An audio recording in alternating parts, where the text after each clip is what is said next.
아니 원래 오면 좀 불편한 교회가 있어요. 이렇게 딱 오면은 그냥 불편한 교회가 있어요. 근데 와서 목사님 너무 편안하게 해주셨고 또 거기다 케냐에서 배웠던 최 선교사님도 계셔서 너무 편하고 좋습니다. 그러다 청년들이 되게 말 안 듣게 생겼는데 열심히 찬양하는 걸 보면서 사람 겉만 보고는 모르겠다는 생각도 들고 그러네요. 또 모르죠. 속으로는 또 말 안 들을지. 불러주셔서 너무 감사드리고요.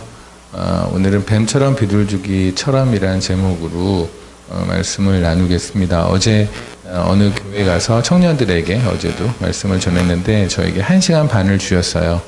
그래서 보통 교회에서 1시간 반 시간 주시는 게 쉽지가 않거든요. 그러다 특히 좀 큰 교회는 워낙 초단위로 막 끊기 때문에 더욱더 그랬는데 어제는 하는데 1시간 반을 하는데 안 끝나는 거예요. 그래서 거기 앞에 계신 이제 담당하는 목사님에게 한 3분만 더 해도 될까요? 이제 말이 그렇지 3분 그러면 어디 3분만 하겠습니까? 목사님이 눈치를 채쳤는지 그냥 하시라고 그래서 40분을 더 했어요. 나 오늘 그렇게 하겠다는 건 아니니까 너무 염려하지 마시고요. 예. 정말로 귀한 교회 불러주셔서 너무 감사드리고 케냐 오기 전서부터 이미 목사님 불러주셔서 기도하면서 목사님 드릴 커피도 하나 준비해 왔는데 안 드렸네요. 가기 전에 드리겠습니다. 마태복음 10장의 말씀을 보면은 보라 내가 너희를 보내면 양을 이리 가운데로 보낸과 같도다. 그러므로 너희는 뱀같이 지혜롭고 비둘기처럼 순결하라라고 되어 있는데 사실 이 말씀은 매우 중요한 말씀인 것이 주님께서 제자를 부르시죠. 그리고 나서 제자를 이제 여태까지 양육하시고 나서 처음으로 사람들에게 세상으로 보내서 전도를 보내시는 거예요. 전도하는 전도자로서 선교사로서 그리스도인으로서 그들을 세상으로 보내는 건데 그때 당부하셨던 말씀이 이 말씀이에요. 다시 말하면 우리같이 그리스도인인데 세상으로 나가야 하잖아요. 우리가 여기에 모여서 계속 살면 참 좋겠죠. 그죠? 원사님. 여기서 그냥 우리끼리 다 맨날 살고 여기서 밥 먹고 살고 그러면 참 좋겠는데 그것이 그렇게 안 되잖아요. 내일은 또 우리는 세상으로 나가야 될 것이고 세상에 가면 또 까이겠죠. 그들의 가치에 그죠? 굴복하게 될 것이고 아니라고 우기지만 돈 앞에서 굴복하고 또 그 앞에서 쫄고 두려워하고 그죠? 큰 사람, 사이즈 큰 사람, 영향력 있는 소위 세상에서 영향력 있는 그런 사람들을 만나면 또 그 앞에 굽신거려야 하고 예수 이름 주머니에 넣어야 되고 때로는 숨겨야 하고 그냥 세상으로 우리 또 보내어진단 말입니다. 그 세상으로 보내어지는 사람에게 주셨던 말씀이기에 이 말씀은 너무너무 중요한데 또 한편 보면 너무너무 중요한데도 불구하고 우리가 너무너무 묵상하지 않는 말씀이기도 하게 한다가 이런 생각이 들어요. 무슨 말씀이냐면 비둘기처럼 순결하라라고 하는 것이 어떤 느낌이세요? 비둘기처럼 순결하라. 그럼 뭔가 이렇게 청년들 오늘 입은 옷처럼 하얗게 죄짓지 않고 그렇게 사는 것을 비둘기처럼 순결하라라고 우리가 이해하고 싶지요. 그죠? 근데 어제 제가 이제 갔던 교회가 여의도 순복음교회였는데 여의도에 가면 광장에 있잖아요. 거기에 비둘기가 되게 많죠.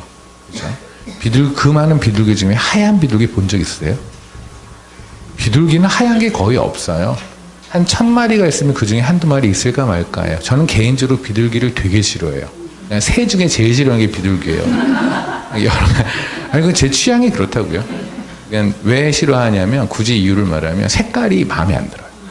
얘는 색깔을 비둘기색을 뭐라고 그러면 우리가 왜 오늘부터 비둘기색이라고 하잖아요. 근데 그 비둘기색이 되게 애매모호해요. 회색도 아닌 것이 약간 더러운 회색 같기도 하고 그리고 또 하나는 저는 동물들은 머리가 커야 된다고 생각을 하거든요. 그래야 좀 귀엽죠. 개도 그렇고. 근데 비둘기는 머리는 요만한 게 몸뚱아리는 많이 먹어서 이만한 것이 하여간 이유가 그래요. 이게 여러분의 설득이 되든 안 되든 전 그렇게 싫어요. 근데 비둘기처럼 순결하라는 거를 만약에 하얀 거로 한다면 그것이 납득이 안 가는 것이 이것을 비유를 드신 분이 예수님이세요. 예수님은 하나님이세요. 아멘. 그분이 창조주세요. 아멘. 그러면 그분이 세상을 지으셨고 그분이 비둘기를 지으셨다면 비둘기에 대해서 누구보다 우리보다 훨씬 더 잘 아시는 분이 그분인데 그분이 비둘기를 들어서 비둘기처럼 순결하라고 했단 말입니다. 근데 그분은 비둘기를 하얗게 만들지 않으셨어요. 대부분은. 물론 가끔 하얀 게 있기는 하지만 일단 우리 생각에 비둘기색 그럴 때 하얀색을 떠올리진 않을 만큼 비둘기는 하얀 게 없잖아요. 그럼 비둘기처럼 순결을 하는 건 뭔가 하얗게 죄 안 짓고 벽에 붙어 사는 수준이 아니란 말입니다. 그냥 남들 술 한잔 먹을 때 난 소주 안 먹었으니까 난 오늘 비둘기처럼 순결했어 라든가, 남들은 포르노그래피 같은 뭐 야동이라고 그러죠. 그런 거를 봤을 때 나는 보지 않았기 때문에 나는 비둘기처럼 순결했다고 한다든가, 뭐 이 정도 수준이 아니라는 거 하는 것이, 우리가 하얀 옷을 계속해서 유지한 것이 이 뜻은 아니라는 거 여러분이 동의하실 거예요. 왜냐하면 비둘기처럼 순결하라고 했으니까. 또 하나는 뱀처럼 지혜로라라는 말이 있잖아요. 이 묵상을 우리는 되게 피해요. 왜냐하면 일단 뱀이 들어가면 우리는 사탄이라는 생각이 딱 들어가기 때문에, 뱀처럼 지혜로라는 게 아무리 하나님께서 사탄이 하와 아담과 하와를 속인 것처럼 이렇게 교활한 사탄이 그렇게 어쨌든 지혜를 가지고 그들을 속였으니 그 지혜를 닮아라라고 할 일은 없어요. 그죠? 아무리 하나님께서 사탄의 일부라도 우리에게 어떤 프랙션이라도 우리한테 닮으라고 했을다고 말이 안 되잖아요. 그죠? 그리고 이때 뱀은 사탄은 아닐 것 같은데, 그럼에도 불구하고 뱀이 뭔지를 잘 모르기 때문에 뱀처럼 지혜로운 게 뭔지를 모른단 말입니다. 그래서 그냥 뱀도 빼고 비둘기도 빼고 그냥 순결하는 것과 지혜만 가지고 얘기를 하는데, 그러기에는 그것을 지으신 분의 의도, 그러니까 뱀도 지으시고 비둘기도 지으신 분의 의도를 우리는 너무 묵상하지 않는 것이 아닌가? 왜냐면 이 얘기는 제가 말씀드렸지만 우리를 세상으로 보낼 때 하시는 말씀이잖아요. 당장 우리는 이 안에도 세상이지만 그래도 교회라고 하는 것은요, 일종의 천국의 모델하우스 같은 곳이거든요. 여기에서 천국을 경험하시면 여기서 교회 있으면 좋죠. 그러시군요. 안 좋으세요? 교회 있으면 좋다고 말이라도 이렇게 하는 거예요. 일단 교회에 있으면 이렇게 하는 거예요. 제가 절간같이 조용한 교회를 별로 안 좋아하거든요. 우리 아멘도 하고 대답도 하고 좀 그렇게, 우리 전라도 말도 이무롭게 좀 합시다. 이거죠. 그죠? 좀 이렇게, 예, 아멘. 예. 교회는 있으면 너무 좋습니다. 특히 우리는 세상에서 하나님의 얘기를 잘 못하고 예수의 얘기를 할 수 없는 곳에 많이 살다 보니, 교회 와서 그냥 예수 얘기하면 눈물이 빵 터져도 아무렇지도 않은 사람들, 세상에서 예수야도 눈물 빵 터지면 다 이상하게 쳐다보거든요. 또 그러지도 못하고. 근데 여기 와서는 예수 얘기가 빵 터져도 나보다 더 이상한 사람이 또 앞에 있잖아요. 그렇죠? 그 사람은 예할 때 이미 눈물 터졌고, 그러니까 예수의 눈물 터진 내가 믿음 없어 보이고, 뭐 이런 이상한 구역에 왔단 말입니다. 그래서 여기 있다 보면 또 거기 안에서의 매너리즘에 빠지다 보니까 빨리 예배 마치고 집에도 가고 싶고 뭐도 하고 싶고란 마음이 들지만, 거꾸로 세상에 있다 보면 이 교회에 있는 이 공기가 너무 그리운 거예요. 그러니까 우리가 여기 안에서 자꾸만 천국을 꿈꾸게 돼요. 그래서 이 천국의 모델하우스죠. 우리가 어느 아파트를 살 때 모델하우스를 가잖아요. 가면 이 집이 이렇게 생기겠구나 라고 하면 거기에 가서 자기가 이 살 집에 대해서 한번 그림을 그리는 것처럼 이 안에서 하나님과 함께 영원히 사는 그 천국을 여러분이 꿈꾸시게 되거든요. 그런데 여기에 있다가 우리는 어차피 여기에만 있을 수는 없잖아요. 이 땅에 있는 동안에 나갈 거란 말입니다. 나가서 우리는 또 까일 거란 말입니다. 근데 이 깔 때 우리한테 하나님께서 네가 까이더라도 이렇게 해라 라고 하셨던 말씀이 바로 뱀처럼 지혜로워라, 비둘기처럼 순결하라라면, 이건 너무너무 중요한 말씀이잖아요. 마치 여기서 뭐 군대 갔다 온 청년들이 있을지 모르겠는데, 아니면 이제 갈 청년이 있을지 모르는데, 군대 가는 청년들한테 제일 좋은 정보는 뭐냐면 그거예요. 군대에서 어떻게 살아남는지. 그죠? 그런 거는 별로 사실 그런 팁이나 그런 어떤 그 인포메이션이 별로 그렇게 말 같지 않은 것들도 있어요. 그런데 어쨌든 그 말 같지 않은 것도 막 귀담아 들어요. 지는 살아남아야 하니까. 그죠? 그러니까 우리가 군대만 가더라도 이렇게 저렇게 하라는 여러 사람들이 하는 조언에 귀를 기울이고, 출산하는 자매님들 보면 출산할 때, 출산하기 전에 어떻게 하면 고통을 덜어주는지, 그래서 평소에 안 하던 다이어트 뭐 이런 것도 아이를 가지고 날 때가 되면 열심히 뭔가를 하죠. 왜냐면 아프기 싫으니까. 좀이라도 고통을 덜어줄까봐 그렇게 하잖아요. 그리고 아이가 건강하게 나온다라는 것 때문에 막 하잖아요. 근데 그 중엔 또 조언이 별로 그렇게 도움이 안 되는 조언도 분명히 있는데도 불구하고 일단 들어요. 근데 우리는 절박한 세상으로 당장 나간단 말입니다. 내일. 그죠? 그럴 때 이 말씀을 반드시 알아야 한대요. 하나님께서 말씀하시기에. 그래서 오늘 이 말씀을 나누겠습니다. 사실 제가 말씀을 이렇게 나눌 때 간증을 별로 하진 않아요. 왜냐하면 제가 간증을 잘 안 하는 이유는, 간증을 하게 되면 사람이 사람을 쳐다봐요. 아, 저 선교사님 이렇게 고생하시는 분이네, 대단하네, 이렇게 사람을 쳐다보게 되고 하나님을 잘 못 보게 되더라고요. 아니, 제가 간증을 정말 하나님의 감동으로 하면은 참 좋은데, 저도 인간인지라 하다 보면 저의 무용담이 될 확률이 되게 높거든요. 나 이런 사람이었어, 이렇게. 그래서 간증을 하고 났을 때 남는 것은 하나님이 아니라, 와, 저 선교사님, 내지는 저 목사님, 저 집사님, 이렇게 그 사람이 남으면 그건 큰일 나는 거잖아요. 그죠? 그럼 저는 여기서 실컷 말씀 전해놓고 하나님한테 혼날 짓을 하는 거거든요. 그래서 제가 저 자신을 못 믿어요. 그래서 간증을 잘 안 하는데, 목사님께서 오늘 청년들 헌신 예배니까 좀 그 케냐에 있었던 이야기들을 좀 들려달라고 개인적으로 부탁을 하셨어요. 그래서 하다가 중간에 그게 계속 기억나면 하겠습니다. 근데 혹시 그러지 않으셔도 우리도 다음에 봐서 또 할게요. 다음에 우리 밥 먹으면서 하든 뭐 그렇게 할게요. 오늘 우리가 보고 마지막은 아닐 수도 있겠죠. 네. 우리가 여기서 한 가지 질문이 생겨요. 하나님 왜 우리를 구원하시고 나서 바로 하늘로 안 데려가셨을까? 이런 질문 해본 적 있나요? 아니, 우리를 구원했다면 하나님 바로 천국을 갔으면 윈윈이잖아요. 우리도 여기서 죄 안 짓고 하나님도 속 편하고, 우리 맨날 그렇잖아요. 우리 맨날 여기서 죄 짓는 거 보면서 하나님도 속상하고, 우리도 죄 짓고 나서 또 하나님 앞에 무릎 꿇고 회개하는 것도, 그것도 그게 뭐 하루 이틀도 아니고 매일 매 순간이고, 그죠? 어저께 회개했던 거 그 똑같은 내용으로 오늘도 회개하고, 소위 세상 말로 자빠져 있는데, 그죠? 근데 또 하나님은 또 우리를 그렇게 보냈단 말입니다. 그러니까 아니, 가장 간단한 방법은 우리를 구원하시고 바로 얘를 죽여가지고 하늘로 올라가면, 그러면 그냥 그렇잖아요. 구원을 받으려 하늘로 가려면 죽음이라는 단계를 거쳐야 하니까. 그래서 우리를 죽여서 바로 올라가면 하나님도 편하고 우리도 편할 것 같은데 왜 하나님 우리를 세상에 놓으셨을까요? 라는 질문을 여러분이 가져보신 적이 있을지 모르는데, 이미 그것은 제가 앞에서 나눴던 서두의 이야기로 답은 나왔는데요. 마태복음 16장을 잠깐 보시겠습니까? 성경을 좀 찾을 수도 있습니다. 그러니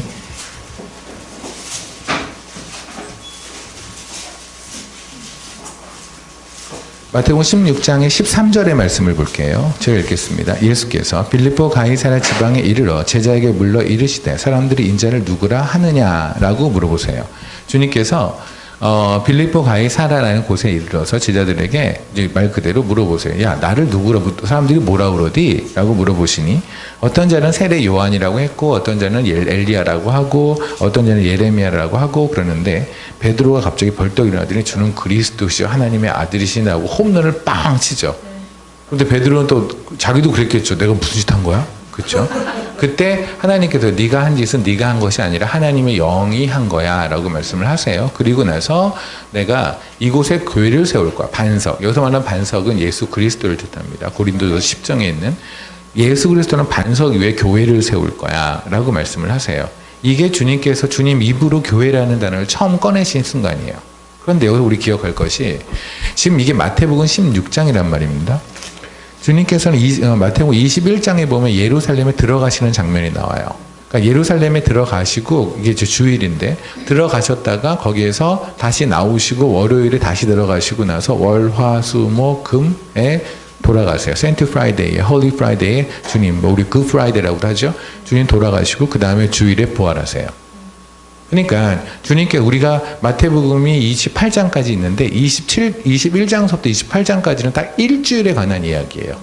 그래서 고난주간에 관한 묵상은 여러분이 깊이 하셔야 돼요. 단순히 일주일에 한 번 고난주간이다 라고 해서 나 인터넷 안 할래, 카톡 안 할래, 네이버 안부 접속 안 할래, 인터넷 금식, 뭐 식사 금식 한두 끼 하면서 하나님 주님의 고통에 참여한다 정도 수준으로 할 얘기가 아니라, 여러분이 반드시 기억하셔서주면 좋겠는 것은 뭐냐면, 항상 고난주간에 임박했거든요. 최소한 그때라도 이 고난주간에 있는 이 말씀 있잖아요. 21장서부터 28장까지 말씀은 그냥 주를 만나는 그날까지 계속 좀 묵상하시면 좋겠다는 생각이 듭니다. 그럼 봅시다. 마태복음 1장서부터 20장까지 얘기가 지금 일주일 전, 그러니까는 주님께서 3년 반 공생애를 하셨는데 그 3년 반 공생애 마이너스 1주예요. 그죠? 그러니까 3년 하고 거의 뭐 3년 반 정도의 모든 일생에 적혀져 있는 것이 3년 반 동안의 모든 사역에 적혀져 있는 것이 마태복음 1장서부터 그리고 마태복음 20장까지 얘기란 말입니다. 물론 그 앞에 마태복음 1장의 이야기는 뭐 주님 태어나시는 이야기 뭐 그렇게 적혀 있고, 그래서 진짜 사역을 시작한 건 마태복음 3장에 세례 요한한테 세례를 받으면서 시작을 하시거든요. 그러니까 마태복음 3장서부터 20장까지 얘기가 3년 반에 관한 전부의 이야기예요. 근데 이게 16장이라고 한다면 대강 사역이 뒤쪽으로 가고 있는 거죠. 맞나요? 시간상으로 보면. 그러면 주님께서는 지금 제자들을 꽤나 많이 가르치셨고 제자들과 많이 동행도 많이 하셨을 텐데, 그렇다면 왜 교회 이야기를 이제서야 하셨을까라는 거예요. 근데 왜 그것도 혹시 이제서야 한 이유가 혹시 뭔가 이유가 있지 않을까라고 생각하는 게 우리 쪽에 당연한 얘기겠죠. 너무 중요한 얘기잖아요, 교회는. 그죠? 너무나 중요한 게 교회예요. 여러분, 교회가 뭔지 아십니까? 교회가 요한복음에 보면은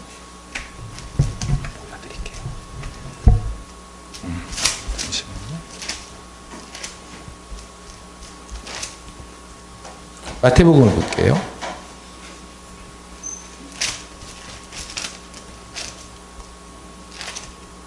마태복음 27장을 보면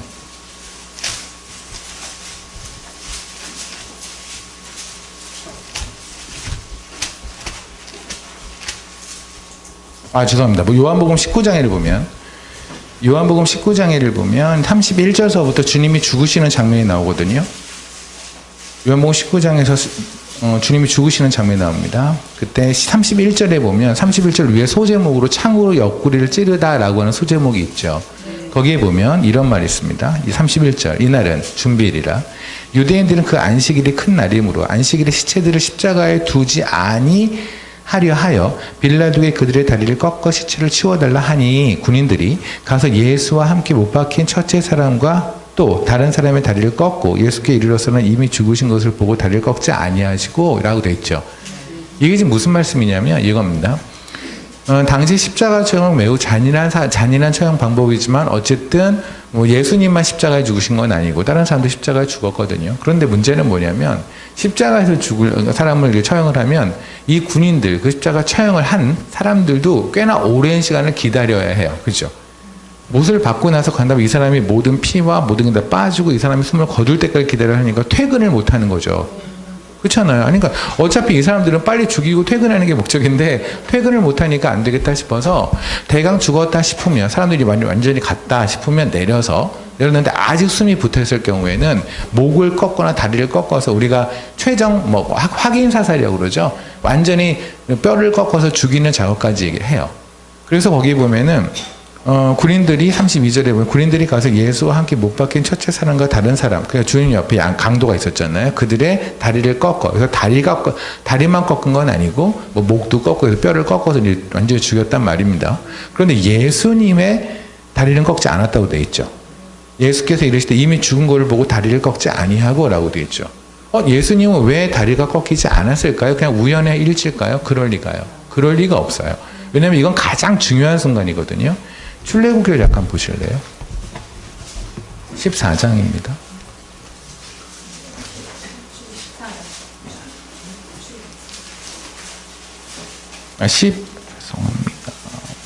12장입니다. 죄송합니다. 출애굽기 12장. 출애굽기 12장에 보면 43절서부터 6월절 규례라고 나옵니다. 6월절에는 어린 양이 예수 그리스도인 건 다 아시죠? 그때 6월절의 규례, 6월절의 어린 양을 가지고 어떻게 하냐면 이라는 하나하나의 자세한 내용이 적혀 있는 거거든요. 거기에 이렇게 적혀 있어요. 43절. 여호와께서 모세와 아론에게 이르되 6월절 규례는 이러하느냐 이방 사람은 먹지 못할 것이나 각 사람이 돈으로 산 좋은 할례를 받으며 먹을 것이며. 그러니까 이건 지금 어린 양을 먹을 때 얘기라는 거예요. 거리 위가 타고 품고는 먹지 못하리라. 한 집에서 먹되 그 고기를 조금도 집 밖으로 내지 말고 뼈도 꺾지 말지며. 보이시나요? 어린 양의 뼈를 꺾으면 안 돼요. 그러니까 주님께서 그 어린 양이기 때문에 뼈가 꺾이면 안 된단 말입니다. 근데 문제는 뭐냐면 왜? 그렇잖아요. 그러니까 오케이, 출애굽기에 있는 어린 양, 그러니까 예수 그리스도를 상징하는 어린 양의 뼈를 꺾지 않으라고 했으니까 주님의 뼈가 꺾지 않은 건 우리가 일치한다고 생각합시다. 그러면 왜 꺾지 않으셔야 되는지 이유가 있어야 되지 않습니까? 그렇죠. 창세기를 잠깐 보실래요?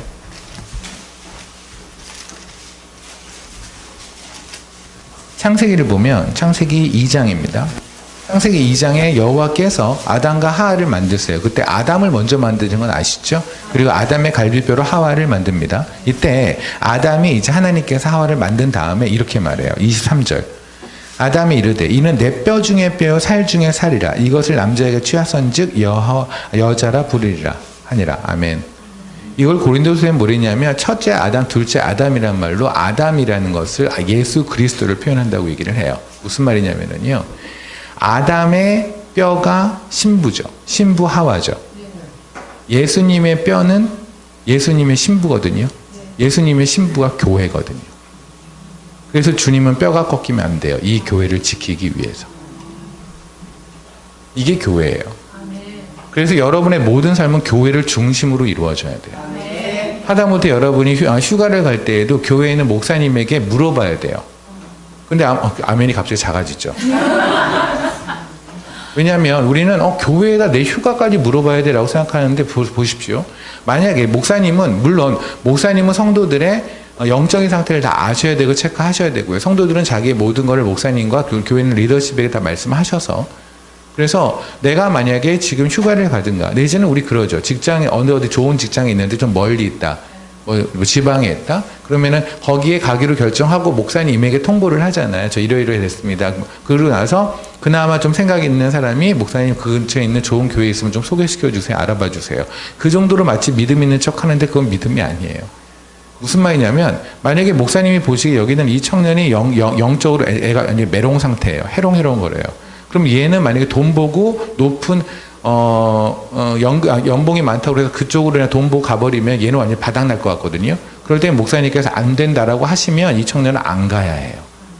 그 정도까지 우리의 권위를 우리의 영적인 걸 다 맡길 수 있는 게 교회여야 하고 교회는 그만큼의 책임감을 느껴야 해요. 아멘. 그게 교회예요. 저는 여기에서 지금 목사님이나 리더십이 듣기 좋은 얘기를 하는 것이 아니라 교회가 그런 곳이라고요. 보십시오. 십자가에서 주님께서 그 뼈를 지키시기 위해서 어떻게 죽으신지 아세요? 최선을 다해서. 그냥 피를 뿜은 게 아니라고요. 그냥 피를 뿜으면 나중에 가서 내가 숨이 붙어 있을 수 있죠. 그러면 저들이 뼈를 꺾을 거거든요. 그러니 피를 그냥 흘린 게 아니라 힘을 줘서 흘리셨어요. 최선을 다해서. 피가 빨리빨리 다 쏟아지고 물이 빨리빨리 쏟아지고 숨이 빨리 끊어져야 돼요. 왜냐하면 그래야 내 새끼들, 내 신부, 교회를 지키고 그 안에 있는 내 새끼들을 지키거든요. 그렇게 지킨 게 교회예요. 주님에게 너무너무 소중한 거, 이 교회는 제가 말씀드렸잖아요. 천국의 모델하우스라고. 그런데 만약에 여러분의 삶 속에서 교회가 때로는 먼저이기도 하지만 때로는 2차, 3차 순위로 간다고 한다면 여러분은 매우 인생을 잘못 살고 계시는 거예요. 아멘. 그럼 이렇게 이토록 중요한 교회에 대해서 왜 주님은 왜 이제서야 마태복음 16장에서 얘기를 하셨을까? 그죠? 그것도 왜 하필이면 빌립보 가이사라는 곳에 도착했을 때 하셨을까? 빌립보 가이사라는 뭘까? 빌립보 가이사라는 곳은 헤롯 빌립이라는 사람이, 필립이라는 사람이 있어요. 이 필립은 누구냐면 우리 헤롯 대왕이라고 그러잖아요. 예수님 태어났을 때 뭐 죽이겠다고 했던 그 양반. 그 양반의 자손들이에요. 자손 중에 한 명이 있는 헤롯 빌립이 이제 자기가 맡고 있는 도시예요. 근데 이 도시는 이 사람이 워낙 로마를 그렇게 좋아했대요. 우리도 보면 왜 가끔 너무 미국을 좋아해서 영어 진짜 못하는데 한 단어를 매우 굴려서 말하는 사람들이 있거든요. 그래서 막상 영어로 대화해보면 별로 긴 대화는 못하지만 어쨌든 그 단어만큼은 진짜 미국 사람보다 발음이 더 좋은 경우도 있어요. 그렇죠. 그냥 그런 것처럼 이 로마를 너무 좋아했어요. 빌립은. 로마를 너무너무 좋아해요. 그 이유는 이렇게 돼요. 헤롯이 있잖아요. 헤롯 대왕. 헤롯 대왕이 에돔 사람이에요. 에돔 사람이라는 건 에서 있죠. 야곱하고 에서. 그 에서의 다른 이름이 에돔이고 그들이 만든 나라가 에돔이고 그 위에 야곱이 만든 나라가 이스라엘이거든요. 근데 사실은 이들은 안 친했어요. 여러분이 성경을 조금 아시는 분들은 알겠지만 에서하고 야곱이 나중에 화해를 하거든요. 근데 그 화해가 진짜가 아니었는 모양입니다. 그래서 이들은 사이가 안 좋아요. 근데 그 에돔 출신에 있는 사람이 헤롯이 되고요. 그 헤롯이 나중에 유대에서 난, 이 이스라엘에서 난 예수님을 죽이겠다고 하는 일을 보면 참, 아무튼 그렇습니다. 나중에 우리 또 만나면 그 얘기는 다시 한번 할게요. 우리 이러다가 오늘 비둘기도 못할 수 있어요. 뱀까지 해야 되는데 우리 비둘기도 못하고 제가 가면 뭐 어떻게 안 되잖아요. 아무튼 그러면 지금 이 헤롯 빌립이라는 사람은 누구냐면 그 헤롯 집안이에요. 근데 이 사람이 원래 출신이 로마 사람이 아니란 말입니다. 그러니까 아무래도 로마 안에서 자라날 때 뭔가 그 태생적인 한계가 있겠죠. 그죠? 그러니까 더 성장하고 싶고 더 출세하고 싶어도 일단 나의 피 자체가 로마 귀족이 아닌지라. 그러니까 이 사람이 성공을 하기 위해서 한 게 바로 뭐냐면 로마 황제에 대한 열정적인 충성심을 보여주는 거예요. 충분히 이해가 되시죠? 그렇게 하기 위해서 뭘 했냐면 가이사라라고 하는 동네를 그냥 로마 황제가 좋아하는 스타일로 만들어버린 거니까 한 도시를 헌정을 한 거예요. 그래서 언제라도 로마 황제가 오면 아니면 로마에 있는 귀족이 오면 그걸 보면서 야 여기는 이 헤롯 빌립이라는 사람이 진짜 로마를 사랑하는구나 라고 감동을 받으면 그러면 이제 되겠죠. 우리도 왜 보면 테헤란노 뭐 이런 거 있잖아요. 한 나라에 있는 왕이나 높은 사람들에게 뭔가 우리나라 당신을 존경합니다라는 어떤 리스펙을 표현하기 위해서 도로의 이름을 그쪽으로 만든다든가 이런 거 있죠. 그런 거랑 비슷하게 가이사라가 만든 거예요. 그럼 희한하죠. 주님께서는 지금 교회를 세운다고 했던 동네가 어디냐면 산속이 아니에요. 우리는 기도를 할 때 기도원이 이렇게 도로 한복판에 있는 기도원반이 없죠. 기도원 그러면 산속에 있죠. 그죠? 또 요새 또 어느 교회도 산속에다 계속 교회를 만드는 그런 경향들이 있던데 그러면 기왕에 교회를 세우신다고 하면 산에다가 만드시면 좋지 않을까요? 예를 들어서 마태복음 5장, 6장, 7장에 말씀이 전해진 게 산상손이라는 거고 그게 팔복산이라고 해서 전해지거든요. 그러니까 산에 올라가서 거기다 교회를 지으면 사람들도 물론 죄를 짓겠지만 그래도 좀 덜 죄를 짓겠죠? 덜 유혹거리가 좀 덜해질 거 아니겠습니까? 그 산에서 와서 교회를 짓는다고 하면 될 것을 굳이 그 주에 빌립보 가이사라는 곳에 도착해서 말씀하셨을까요? 그게 주님의 의도예요. 교회는 가장 어두운 곳에서 밝혀져야 하거든요. 여기서 제가 프레시를 켜면 아무 의미 없어요. 근데 불이 꺼져 있을 때 프레시를 켜면 의미가 있죠. 그죠?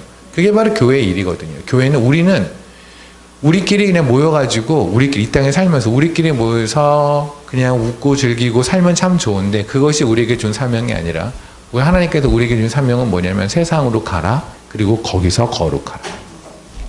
아멘. 어두운 데로 가라 그리고 거기서 빛이 되라예요.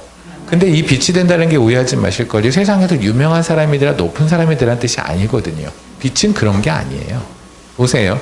여러분 혹시 여기 젊은 친구들 혹시 클럽 이런 데 가본 적 있나요? 아니라고 합시다, 우리 그냥.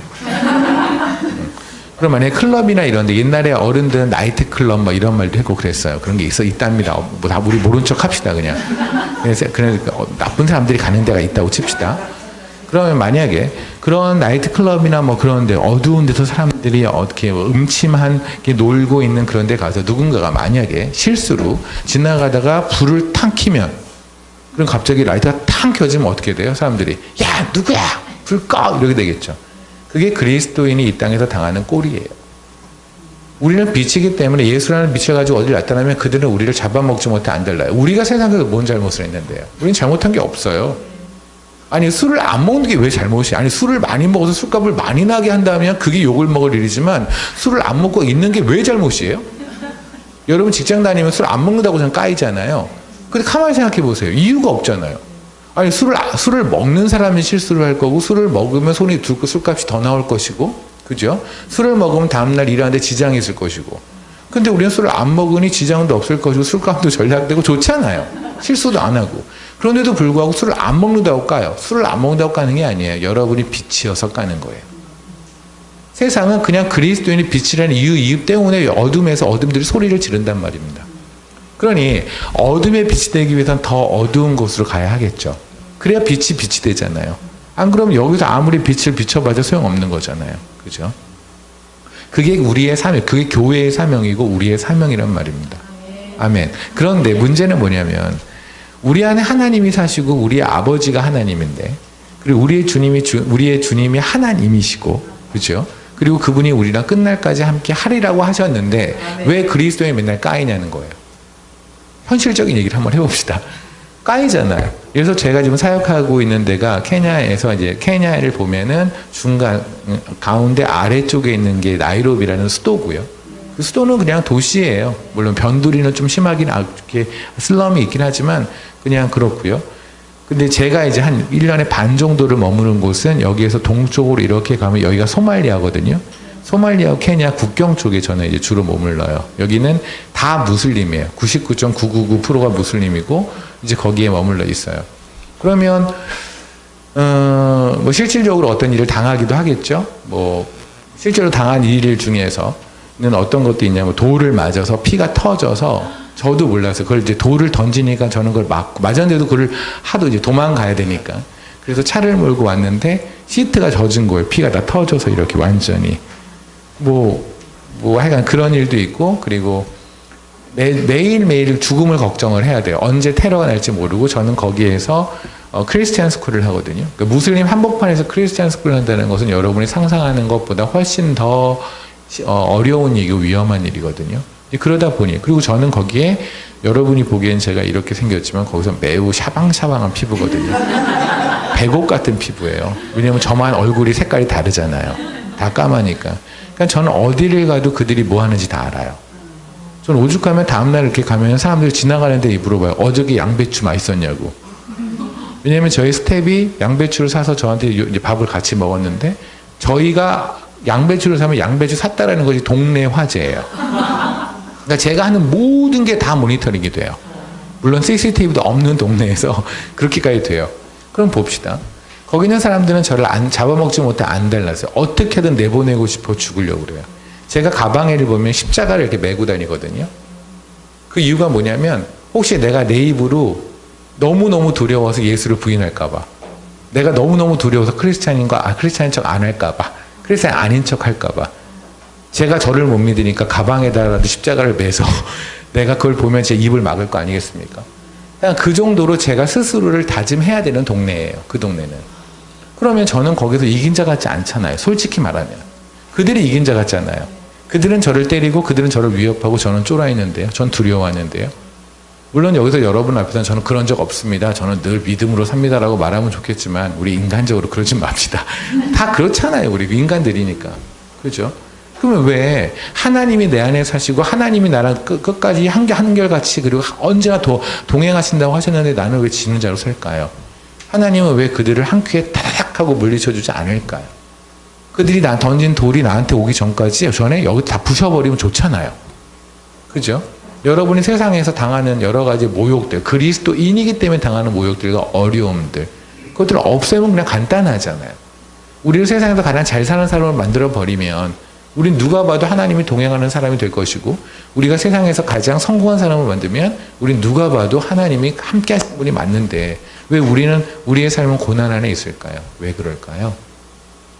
그 이유는 이래요. 마태복음 16장을 다시 보실래요? 마태복음 16장에서 우리가 오해하고 있는 구절이 하나 있습니다. 근데 이 오해하는 구절이 해결이 되면 여러분이 제가 지금 드렸던 이 도전, 이 질문이 이제 이해가 될 겁니다. 18절입니다. 지금 저는 교회에 관한 이야기를 계속 하고 있는 거예요. 또 내가 내게 이르노니 너는 베드로라. 내가 이 반석 위에 내 교회를 세우리니 음부의 권세가 이기지 못하리라. 이때 음부의 권세가 교회를 이기지 못한다는 얘기잖아요. 이 모습을요, 우리가 어떻게 한글로만 이렇게 이해를 하면 음부의 권세가 교회를 이기지 못하리라 그러면 음부의 권세가 뭔지는 모르지만 그게 막 교회를 때리고 우리를 때리고 우리는 열심히 잘 방어하는 모습이죠. 그러니까 공격을 하는 게 음부의 권세 쪽에 있는 것 같고 그리고 방어하는 게 교회 같잖아요. 근데 영어로 보면 달라요. 여기서 음부의 권세가 뭐라고 나오냐면 Gate of Hell이에요. 지옥의 문. 지옥의 문이 교회를 prevail, 이기지 못할 거라고요. 그럼 봅시다. 문의 역할은 공격이에요, 방어예요? 방어죠. 지옥의 문이 교회를 못 이긴다니까요. 그러면 지옥이 방어하는 거고 우리가 공격하는 거예요. 그러니까 여러분이 오해하지 마세요. 교회는요, 방어하는 곳이 아니에요. 공격하는 곳이에요. 그럼 이상하다. 그럼 더 이상하죠. 우리는 공격하는 건데 우리는 맨날 맞고 살잖아요. 저들이 공격하는 거 그들이 박해하고 우리는 맨날 방어하지 않습니까? 이상하지 않아요? 아니에요. 맞아요. 단 무기가 달라요. 그러니까 이 바닥은 세상의 바닥에서는 무기라는 게 비방이나 폭력, 모욕 이런 것들이 돈 이런 것들이 그들의 무기예요. 권력. 그런데 우리한테 무기는 뭐냐면 사랑이에요. 희생이에요. 용서예요. 그러니 무기가 다르죠. 누구는 이렇게 때렸는데 누구는 용서를 하니까 세상의 룰로 보면은 얘가 이긴 거죠. 그렇잖아요. 세상의 룰은 뭐냐면 내가 맞으면 나도 맞은 것만큼 때려주든가 그 이상을 때려야 내가 이기는 거잖아요. 왜 권투 경기만 봐도 그러잖아요. 그죠?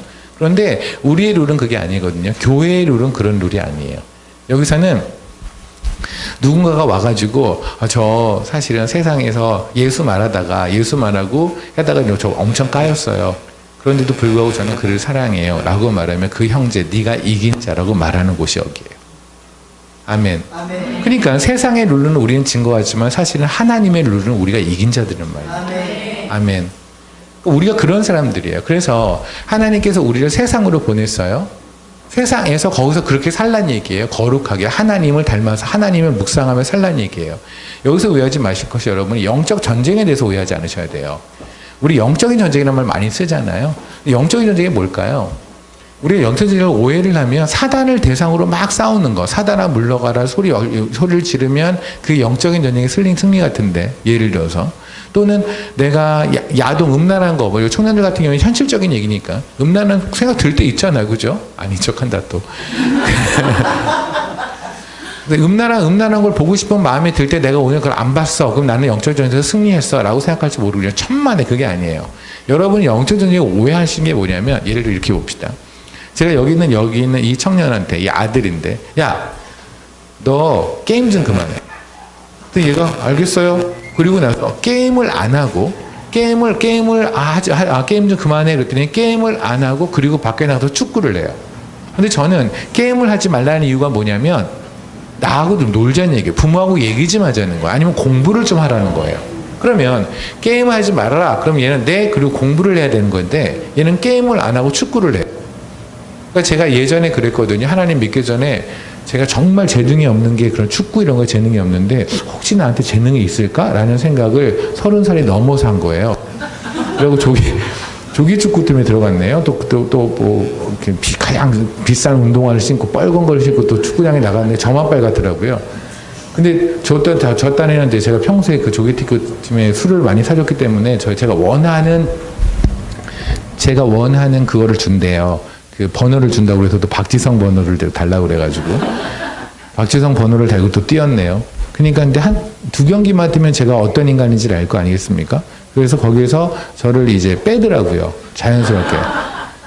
근데 이제 제가 그래도 거의 씨름에 이렇게, 근데 뭐 조기 축구 뛰면 운동화보다는 술을 많이 먹어요. 가서 술만 먹고 와요. 이렇게 술 이렇게 취해서. 그러니까 일요일마다, 당시에는 이제 교회를 안 다녔으니까, 일요일마다 그렇게 살았으니, 와이프 입장에서는 그렇잖아요. 일요일이면 또 가족끼리 애 데리고 놀고 가고 싶은데. 그러니까 궁시렁 하다가 제가 어느 날 와가지고 나 이제부터 축구 안 해. 그랬더니 아내가 너무 좋아하는 거예요. 그 다음 주서부터 제가 조기 야구를 시작을 했어요. 이거 싫어해요. 그럼 아내가 좋아했을까요? 달라진 게 없잖아요. 똑같아요. 보세요. 야동을 보지 않았고 게임을 하지 않았고 쇼핑을 하지 않았고가 중요한 게 아니에요. 하나님을 보는 게 중요한 거예요.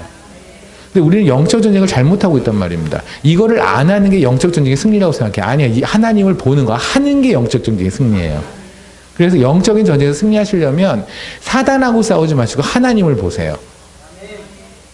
하나님을 보고 하나님을 묵상하고 하나님의 손을 잡는 것이 영적 전쟁에 승리하는 거란 말입니다. 그런데 문제는 세상에서 그리 살다 보니 세상에서 그렇게 사는 것이 쉽나요? 아니잖아요. 우리가 하나님만 묵상하고 살면 참 좋겠지만 세상에서 그게 쉽지 않잖아요. 우리의 시선을 너무나 많이 뺏어가죠. 그죠? 제가 케냐에서는 제가 네이버라고 하는 것이 앱에 따로 없어요. 저는 그냥 구글로 가요. 그럼 구글은 제가 좋아하는 이유, 구글 광고하는 거 아니고요.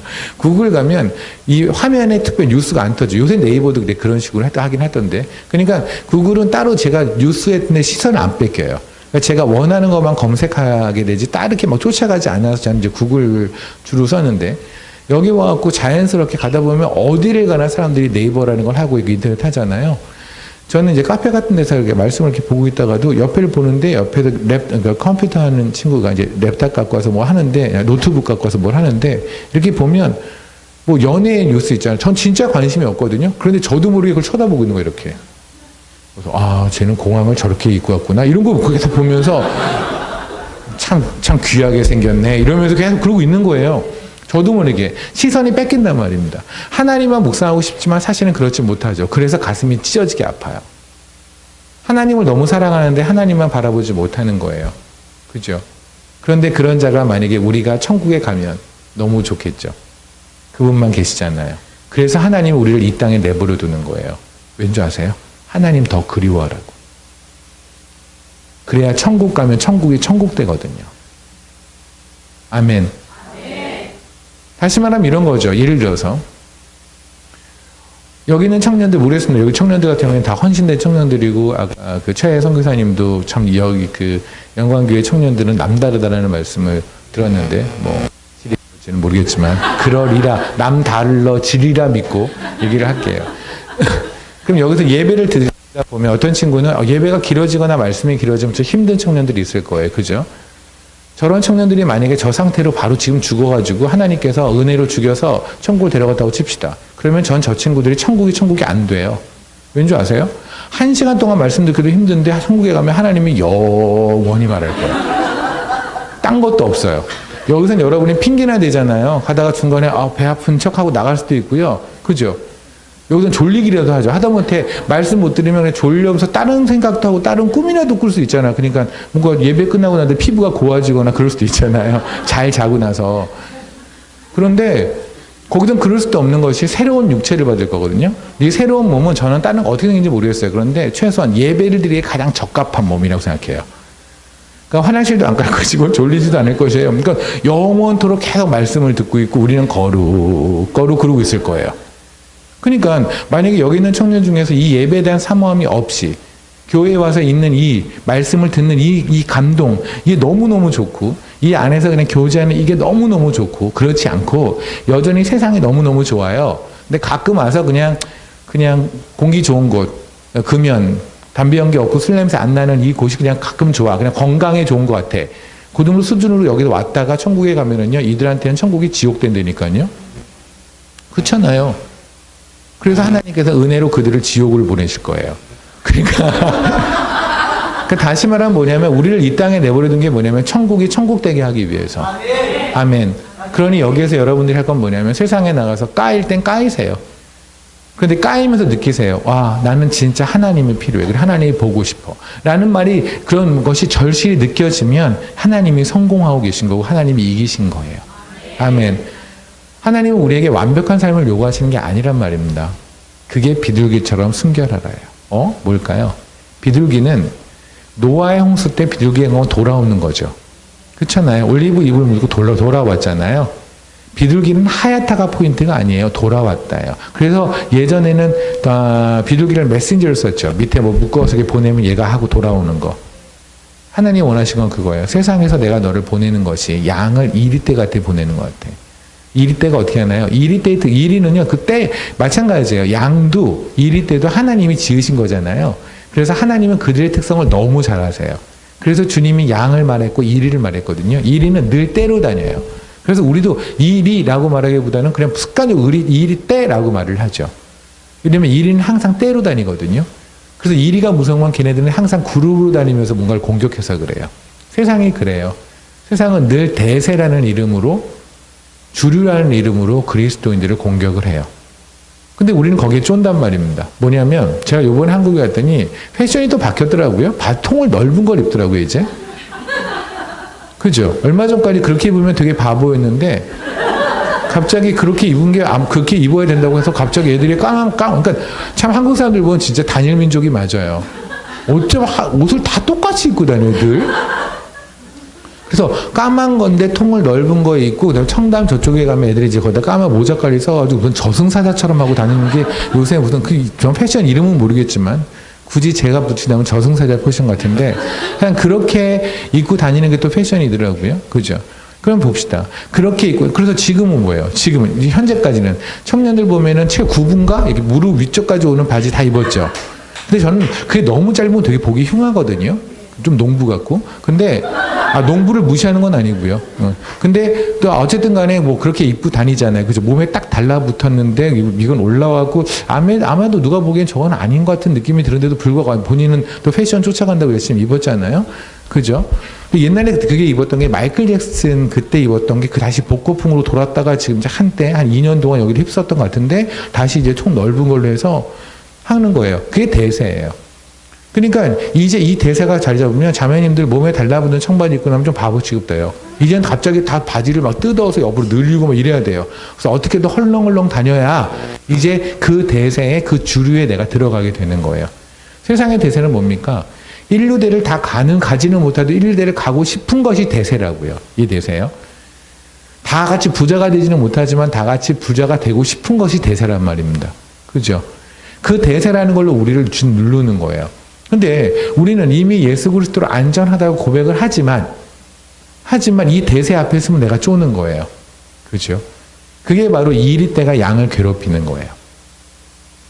그래서 이 양들이 간혹 가다가 이리 때 안에서 살아나고 싶으니까 뭐를 합니까? 양이 이리 흉내를 내는 거예요. 양이 양처럼 울어야 되는데 이리 흉내처럼 어흥도 하고 그냥 이리 흉내를 내는 거예요. 이리 때 안에 양이 살다 보니까 몸에서 이리 냄새가 나기도 한단 말입니다. 마치 재래식 화장실에 갔다 오면 나는 의도치 않지만 몸에 냄새가 나는 것처럼 뭐 치킨집 갔다 오면 냄새 나는 것처럼 이리 때 안에 세상 안에 살다 보니 그들의 가치 안에 살다 보니 나도 모르게 내가 그런 가치에 사는 거예요. 그래서 교회 안에서도 생각하는 게 뭐냐면 돈 많은 분이 뭔가 더 위대해 보이고 좋은 직장을 가진 분이 변호사가 의사가 무슨 사자가 들어가는 것이 더 훌륭한 크리스찬 같이 보이는 이유가 뭐냐면 세상의 가치에 쫄아서 그래요. 세상의 가치가 나를 침투하니 이제는 교회 안에서조차 예수를 가졌는데조차도 세상의 가치로 그리스도인을 판단하게끔 우리의 이리한테 이리 냄새가 나고 있는 거예요. 그럴 때 하나님께서 어떻게 하냐면 그럴지라도 나한테 돌아오기만 하라고요. 우리 간혹 그럴 때 있죠. 주변에 하나님에게 너무 큰 죄를 져서 더 하나님을 볼 낯이 없어 라고 하는 자가 있잖아요. 마치 하나님을 매우 사랑하는 것 같고 하나님의 거룩을 매우 인정하는 것 같지만 사실은 하나님의 크심을 매우 무시하고 있는 거예요. 하나님이 그 정도의 우리의 죄를 못 덮으실 정도의 은혜가 아니란 말입니다. 여러분이 만약에 순결한 삶을 살고 싶으시면 죄를 안 짓는 삶이 가장 중요하겠죠. 근데 죄를 안 짓는 삶을 살 수 없잖아요. 그거는 뭐하고 똑같냐면 치킨집 안에서 옷에 치킨 냄새가 안 묻기를 기도하는 거고 똑같은 얘기예요. 재래 화장실에 들어가서 1시간 동안 변비 계신 있으신 분들은 20분 동안 앉아있다가 나오면서 똥냄새가 내 몸에 안 나기를 기도할 수는 없잖아요. 날 수밖에 없어요. 그러니까 죄를 안 짓는 것도 중요하지만 더욱더 중요한 건 뭐냐면 죄된 몸이라도 주 앞에 오는 거예요. 그게 주님이 말하는 거예요. 지금 제자들 세상에 보내죠. 세상에서 이들은 분명히 까일 거거든요. 쫄 거거든요. 그들의 가치 앞에 무릎을 꿇을 거거든요. 우리들처럼. 그래서 말씀하세요. 니네가 비둘기처럼 순결하라. 니네가 나에게 와라. 딴 데 가지 마라. 딴 데 가서 니네가 내가 돈 많은 사람 앞에 쫄았으니까 나도 돈을 많이 벌어야지 하고 가는 건 계속 멀어지는 거죠. 그것이 아니라 내가 쫄았는데 나는 예수가 있는데 난 하나님이 나의 아버지인데 나는 다 가졌는데 나는 안전한데 그런데 나는 왜 이 앞에 이렇게 불안함을 느꼈지? 내가 나를 까먹었구나 라는 생각이 하나님 앞에 오라고요. 이 사람에서 이 사람으로 여기서 일로 건너뛰지 말고 조기 축구에서 조기 야구로 건너뛰지 말고 하나님에게 오라고요. 그러면 하나님이 오는 것 자체를 하나님이 만져주심으로 너희를 거룩하게 하겠다고요. 순결하게 해주겠다고요. 아멘. 아멘. 그러면 뱀처럼 지혜로라는 뭘까요? 뱀처럼 지혜로는 이걸 겁니다. 일단 우리는 지혜라는 걸 알아야 할 거예요. 그죠? 지혜로우려면 지혜를 알아야 하잖아요. 그런데 우리한테 보통 있는 지혜가 어떤 게 지혜일까요? 여러분에게는 어떤 사람이 지혜로운 사람이에요? 그러면 보통 사업을 잘하는 사람, 그죠?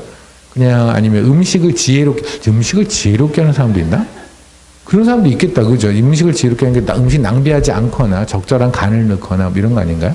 그러니까 지혜롭게 사는 사람은 어떤 거냐면 세상에서 특별히 욕먹지 않고 그냥 잘 꾸려 나가서 매니지를 잘해서 나가는 사람을 지혜로운 사람이라고 얘기하죠. 그죠? 근데 과연 그럴까요? 우리가 이해될 건 뭐냐면 성경에서 쓰는 용어와 세상에 쓰는 용어는 다르다예요. 여러분이 이 부분을 모르면 성경을 매우 오해하게 되거든요.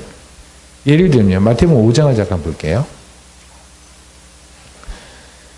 마태복음 5장에 보면 산상수훈이 있습니다. 산상수훈이라고 하는 것은 이 땅에서 그리스도인이 살아가는 하나하나의 품위에 관한 이야기예요. 이 땅에서 그리스도인은 어떻게 살아가느냐 하고 하나하나의 삶의 지침에 대한 이야기가 이거든요. 거기서 무슨 말씀을 하셨냐면 5절 볼게요. 5절 보겠습니다. 온유한 자는 복이 있나니 그들이 땅을 기업으로 받을 것이며. 아멘.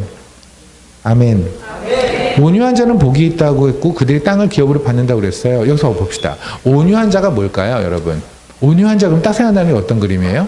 그냥 화 잘 안 내고, 그죠? 화잘 안 내고 어디서나 스마일 하는 사람, 그죠? 그런 사람은 온유한 자라고 생각할 수 있거든요. 그런데 만약에 그 정도가 온유라고 한다면 문제가 하나 생기는 게 있어요. 그게 민수기 12장이에요. 민수기 12장을 볼까요? 성경에는 민수기라는 게 있어요.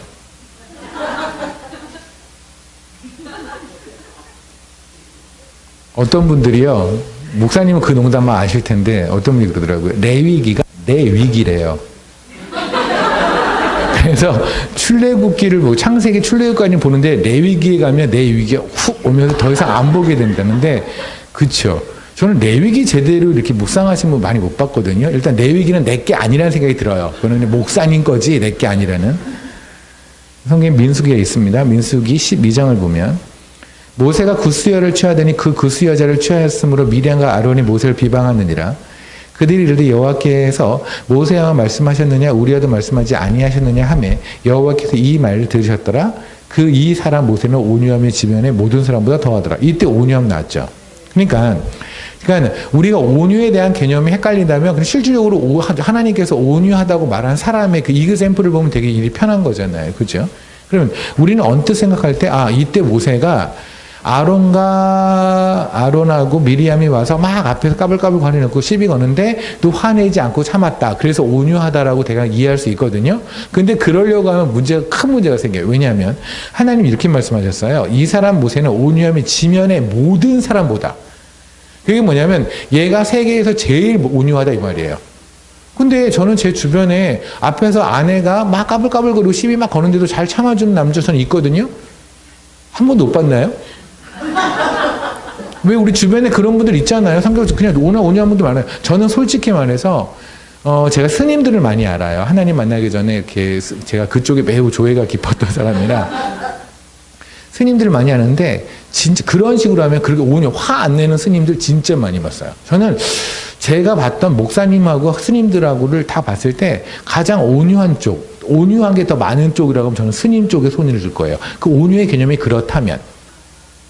근데 온유의 개념이 그렇지는 않을 거란 말입니다. 단순히 앞에서 지금 미리암하고 아론이 시비를 거는데 화를 내지 않았기 때문에 모세를 이 세상에서 가장 온유하다고 말한 건 좀 이상하지 않습니까?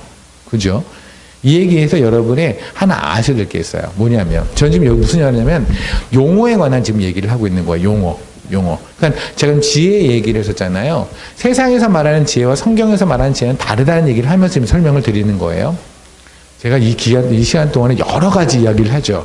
근데 결론은 결론은 나오는데 그 많은 이야기를 잘 따라오셔야 돼요. 안 그러면 결론적으로 딴 생각만 나고 농담만 기억나고 이럴 수 있어요. 보세요. 하나님께서는 이스라엘 백성을 야곱의 시절에 애굽에 넣으셨어요. 그래서 애굽에서 70명, 야곱과 70명이 들어가가지고 거기에서 그 인큐베이터 안에서 키우신 거예요. 여러분 혹시 뻐꾸기 새끼 키우는 방법 아세요? 뻐꾸기가 새끼 어떻게 키우냐면, 뻐꾸기를 키우세요, 혹시? 보세요. 뻐꾸기는 자기가 알을 품지 않아요. 품지 않고 남의 새끼에다 넣어놔서 거기서 알아서 얘가 크는데, 얘가 등치가 크니까 다른 새끼보다 지가 먼저 먹이를 다 먹어서 원래 몸이 커진 다음에 제가 날아간대요. 그죠? 근데 이 뻐꾸기를 키우는 방법으로 하나님이 이브리 사람을 키운 거예요. 애굽 안에 넣어놓고는 그리고 키운 거예요. 그런데 문제는 이런 겁니다. 하나님 처음에 이제 애굽에 야곱이 완전 그지가 돼서 들어간 거예요. 상그지죠. 상그지 돼서 들어갔을 때 요셉이 야곱을 만나요. 그러고 얘기를 해요. 아빠, 오늘 바로를 만날 거예요. 바로면 제국의 왕이잖아요. 바로를 만날 건데 그가 아빠 직업이 뭐냐고 물어볼 거예요. 그러면 뭐라고 말하냐면 유목민이라고 말하세요. 그래. 근데 왜? 왜냐하면 그들이 유목민을 무시하거든요. 이상하죠? 만약에 우리가 제 아버지를 누구한테 소개하려고 그럴 때 아빠의 직업이 뭐라고 말하세요. 그러면 저쪽에서 아빠를 무시할 거니까 꼭 그 직업을 말하세요. 이렇게 말하는 불효자가 세상에 어디 있어요. 지금 요셉이 뭔가 아버지를 엿먹이는 분위기지 아니에요? 그렇잖아요. 아니 아빠가 유목민인데 유목민이라고 말하세요. 그러면 저들이 아버지를 무시할 거예요. 그래서 아버지와 아버지의 모든 식솔들을 고센이라는 지방에다 유배를 시켜놓을 거예요. 이게 왜 문제가 되는지 아십니까? 그러면 사람들한테 이제 공표가 되겠죠. 이스라엘 백성들, 얘네들은, 히브리 백성들은 유목민이야. 그리고 우리하고 상종하면 안 돼. 우리랑 급이 달라. 그러면 국제 결혼이 안 이루어져요. 그러면 피가 순수하게 혈통이 유지가 되겠죠. 그렇게 4회 30년 동안 이들의 피가 유지돼서 이제 출애굽을 시켰단 말입니다. 아멘. 그게 세상에서 하나님이 우리가 까이고 박해바르고 내버려 두시는 거예요. 그래야 우리가 막 뭉치거든요. 우리가 이 애굽이라는 땅에서, 이 땅에서 우리를 내두세요. 그런데 이 땅에서 우리가 그리스도인이 박해받을 수밖에 없는 모든, 우리는 무기가 다르잖아요. 그들은 총을 쏘는데 우리는 사랑하고요. 그죠? 그들은 까는데 우리는 용서하고. 그잖아요. 그들은 화를 내는데 우리는 웃고 있으니 이게 게임이 됩니까? 근데 그 안에서 우리를 계속 우리가 까이도록 내버려 두시는 이유가 뭐냐면, 그래야 우리가 하늘을 더 소망하고, 그리고 우리끼리 계속해서 더욱더 그리워하며 사랑하거든요. 우리가 왜 그래야 되는지 아십니까? 우리는 이 얼굴을 천국에서 영원히 볼 거예요. 그런 일만큼은 안 일어났으면 좋겠나요? 지금 옆에 있는 그분 있잖아요. 그분을 천국에서 영원히 볼 거고, 아마 교회 안에서도 여러분이 잘 화가 나는 분 있잖아요. 마음에 안 드는 분 있죠. 저는 주님이 그러셨잖아요. 본인이 먼저 가면서 내가 천국에 방이 많이 있도다 이런 말씀하셨잖아요. 저는 그 말이 그냥 그대로 액면 그대로 사실이라고 한다면, 저는 여러분이 마음속에 좀 불편한 집사님, 권사님 뭐 이런 분들 있잖아요. 그죠? 그분과 그 방을 같이 쓸 거예요. 영원히. 그러니까 지금 빨리 해결 안 하면 천국이 지옥 된다니까요. 그 방에서 나오면 지옥일 거고, 그죠? 어쩌실래요? 어쩔 수 없죠. 그죠? 아무튼 그래서 그 안에 애굽에서 이제 사람들이 인큐베이터 안에서 자기들끼리 똘똘 뭉친 것처럼 그래서 그리스도인 서로 의리가 있어야 돼요. 제발 부탁이는데, 여러분 중에 누가 하나 잘못한다고 해서 막 까지 마세요. 여기는 화장실과 같은 곳이에요. 교회를 화장실이라니요? 뭐냐면 우리가 다 죄인이라고 고백한 자들이죠. 그죠? 우리는 여기 있는 자매님들 보세요. 태어나서 한 번도 화장실 안 간 것 같이 그렇게 이렇게 있지만 아니시잖아요. 우리는 다 똑같은 인간들이에요. 한 번도 우리가 내 마음속에 음욕을 품은 적이 없는 것처럼, 뭐 야동이 뭐야? 이렇게 하고 있지만 아니거든요. 우리 몸뚱아리 그렇지가 않아요. 그죠? 우리는 매우 거룩한 척, 경건한 척 하지만 사실 그렇지 않아요. 그걸 인정한 자들, 우리의 그 죄성에 우리의 죄인됨이 예수를 죽인, 내가 바로 예수를 죽인 살인자인 걸 인정하는 자들이 여기 있는 거예요. 그러니까 화장실과 같아요. 화장실 오는 이유가 뭐예요? 뭘 싸려고, 그죠? 뭐게 뭐든. 그렇지 않아요? 근데 화장실에 와서 계속 있으면서 그래. 난 안 싸. 그럼 얘가 여기 있을 이유가 없잖아요. 그렇지 않나요? 니네, 또 싸니 너는? 이런 거. 그럼 우리가 물어보겠죠. 근데 왜 자매님 여기 왜 있어요? 그냥 있어. 여기 있는데 니네 계속 싸더라. 그런 데가 아니라고요. 여기는 어차피 우리가 죄인이라는 걸 인정했기 때문에, 누군가가 죄를 짓고 났을 때 그래, 네가 오늘 죄를 짓은 거 네가 지금 쌌지만 난 좀 이따 나도 쌀 수 있거든요. 그래서 그게 용서가 되는 거. 그래서 똘똘 뭉쳐 의리가 있는 곳이 바로 이곳이에요. 근데 교회에서 요새 보면 의리들이 없어요, 목사님. 그죠? 의리 진짜 없어요. 하여간 목회자 하나 뭐 잘못하면 물고 뜯어 죽여버리려고 그러고, 교회에서 누구 하나 잘못하면 다 죽이려고 그래요. 그러지 마세요. 모른 척도 해주세요. 여러분들이 그렇게 하면 그들도 여러분에게 그렇게 할 겁니다. 화장실에서 안에서 별 소리를 다 내면서 싸잖아요.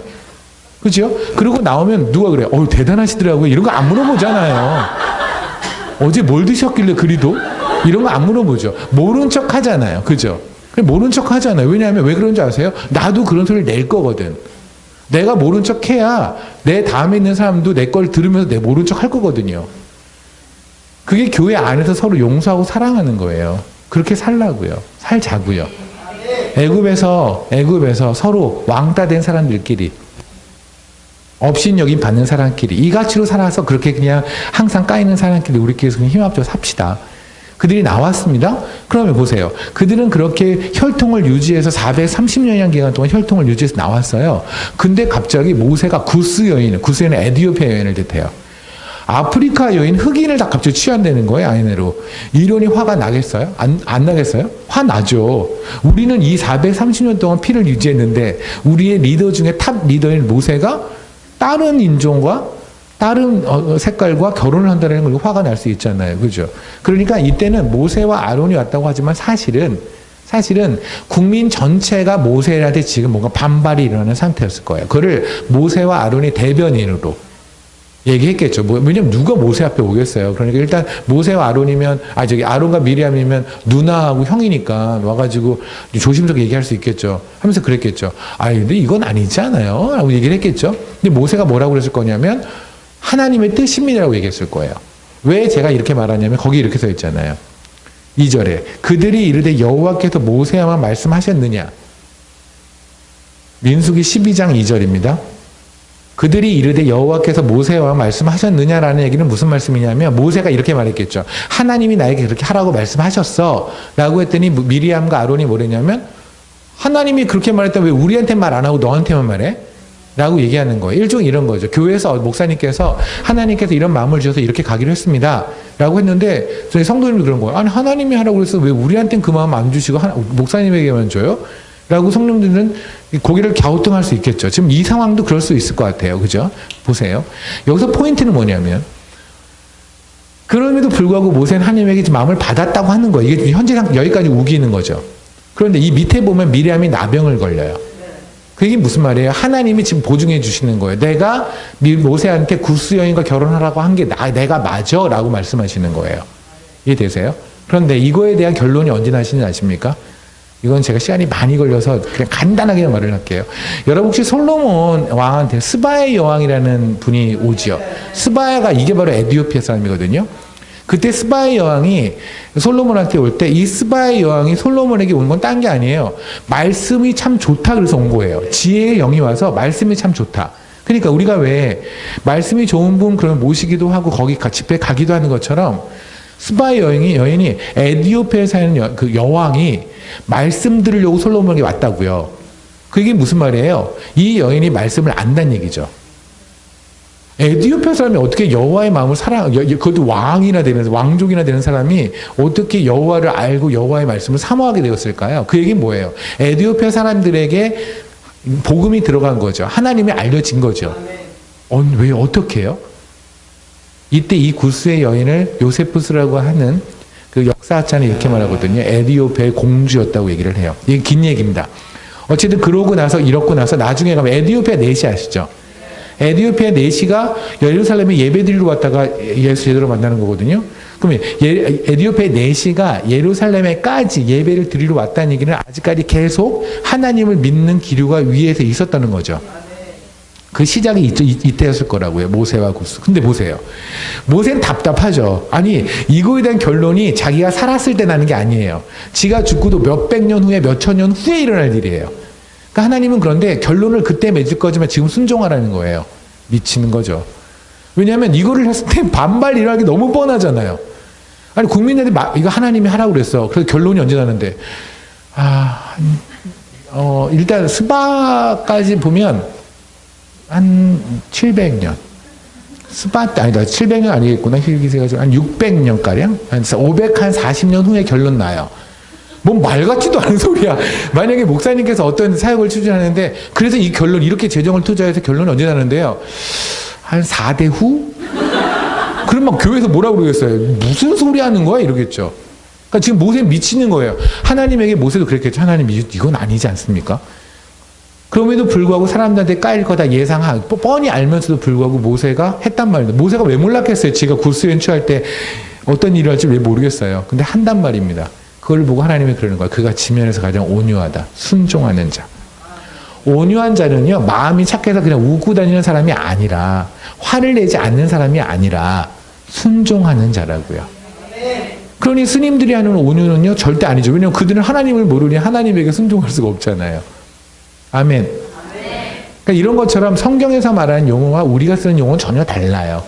요거에 대한 정리가 안 되면은 우리는 성경을 가지고 계속 딴짓을 할 수 있어요. 그 중에 하나가 바로 지혜라는 건데, 그러잖아요. 우리가 권사님은 참 지혜로우죠. 왜? 그냥 권사님은 말씀할 때 그냥 지혜로워. 왜? 그냥 지혜로워. 그러니까 지도 모르고 나도 모르고 너도 모르는 거 지혜가 뭔지를. 우리 보통 쓸 때 그런 거 하잖아요. 저 집사님 참 지혜로우셔. 구절을 물어보세요. 왜요? 지혜로우셔. 그 이유도 없이 말만 좋은 말만 하는 거예요. 아무런 것도 없이. 그죠? 그런 거는 칭찬이 아니고 모욕이에요. 괜한 소리 하는 거잖아. 그죠? 그럼 지혜가 뭘까요? 성경에서 지혜는 솔로몬의 지혜를 보면 알 수 있겠죠. 이제 11개 상을 볼까요?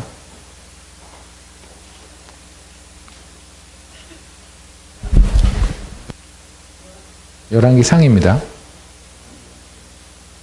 어제 그 여의도 순복음 그 청년부 할 때 말씀을 막 왔다 갔다 거리니까 어떤 청년은 찾다가 말더라고요, 중간에.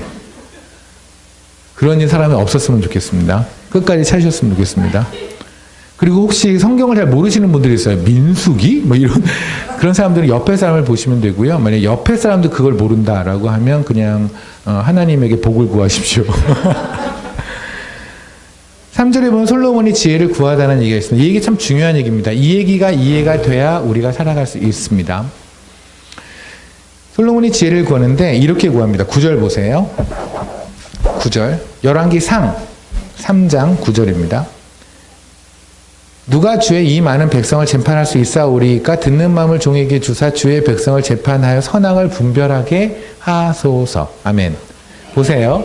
우리는 지금 솔로몬이 이렇게 보통 이해합니다. 솔로몬이 하나님이 너 오케이, 너 이게 뭐 1,000번째 드리고 그러니까 너무너무 했다, 좋았다. 내가 너도 뭐 줄까? 그랬더니 지혜를 주십시오.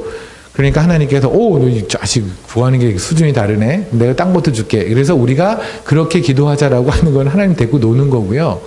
여기서 지혜가 뭔지가 중요한데 이거를 역대상에서는 역다에서 뭐라고 그러냐면 지혜라고 표현을 했고요. 근데 여기 성경 지금 여기 있는 것은 뭐냐면 듣는 마음을 주사. 선악을 분별하게 하소서. 근데 듣는 마음이라는 거 오해하지 마십시오. 물론 우리는 옆에 있는 분들의 얘기를 들어주는 건 매우 잘해야 돼요. 그죠? 지 얘기만 하지 말고 남의 얘기를 듣는 것도 매우 중요한데 여기서 듣는 마음은 당연히 하나님의 마음을 듣는 거예요. 그죠? 하나님을 마음을 듣는 마음을 주셔서 들었고 그 다음에가 중요해요. 선악을 분별하게 하소서. 선악을 분별하는 게 뭘까요? 선악 그러면 딱 생각나는 게 뭐가 있습니까? 어머 여기 교회인데 그죠? 선악가 그죠? 선악 그러면 생각나는 게 어디 있습니까? 그랬더니 선악? 교회에서 있는 반응은 아닌데 볼게요. 선악가입니다. 3장 볼게요. 창세기 3장입니다. 여러분 중에 이 질문 가지신 분 있지 않나요? 아니 선악과 하나 먹은 게 뭔 그렇게 큰 죄야? 그러니까 그게 왜 죄야? 우리 그러잖아요. 선악과를 먹은 게 그게 무슨 아니 솔직히 우리가 평소에 짓는 죄에 비하면 선악과 먹는 건 별것도 아니지 않아요?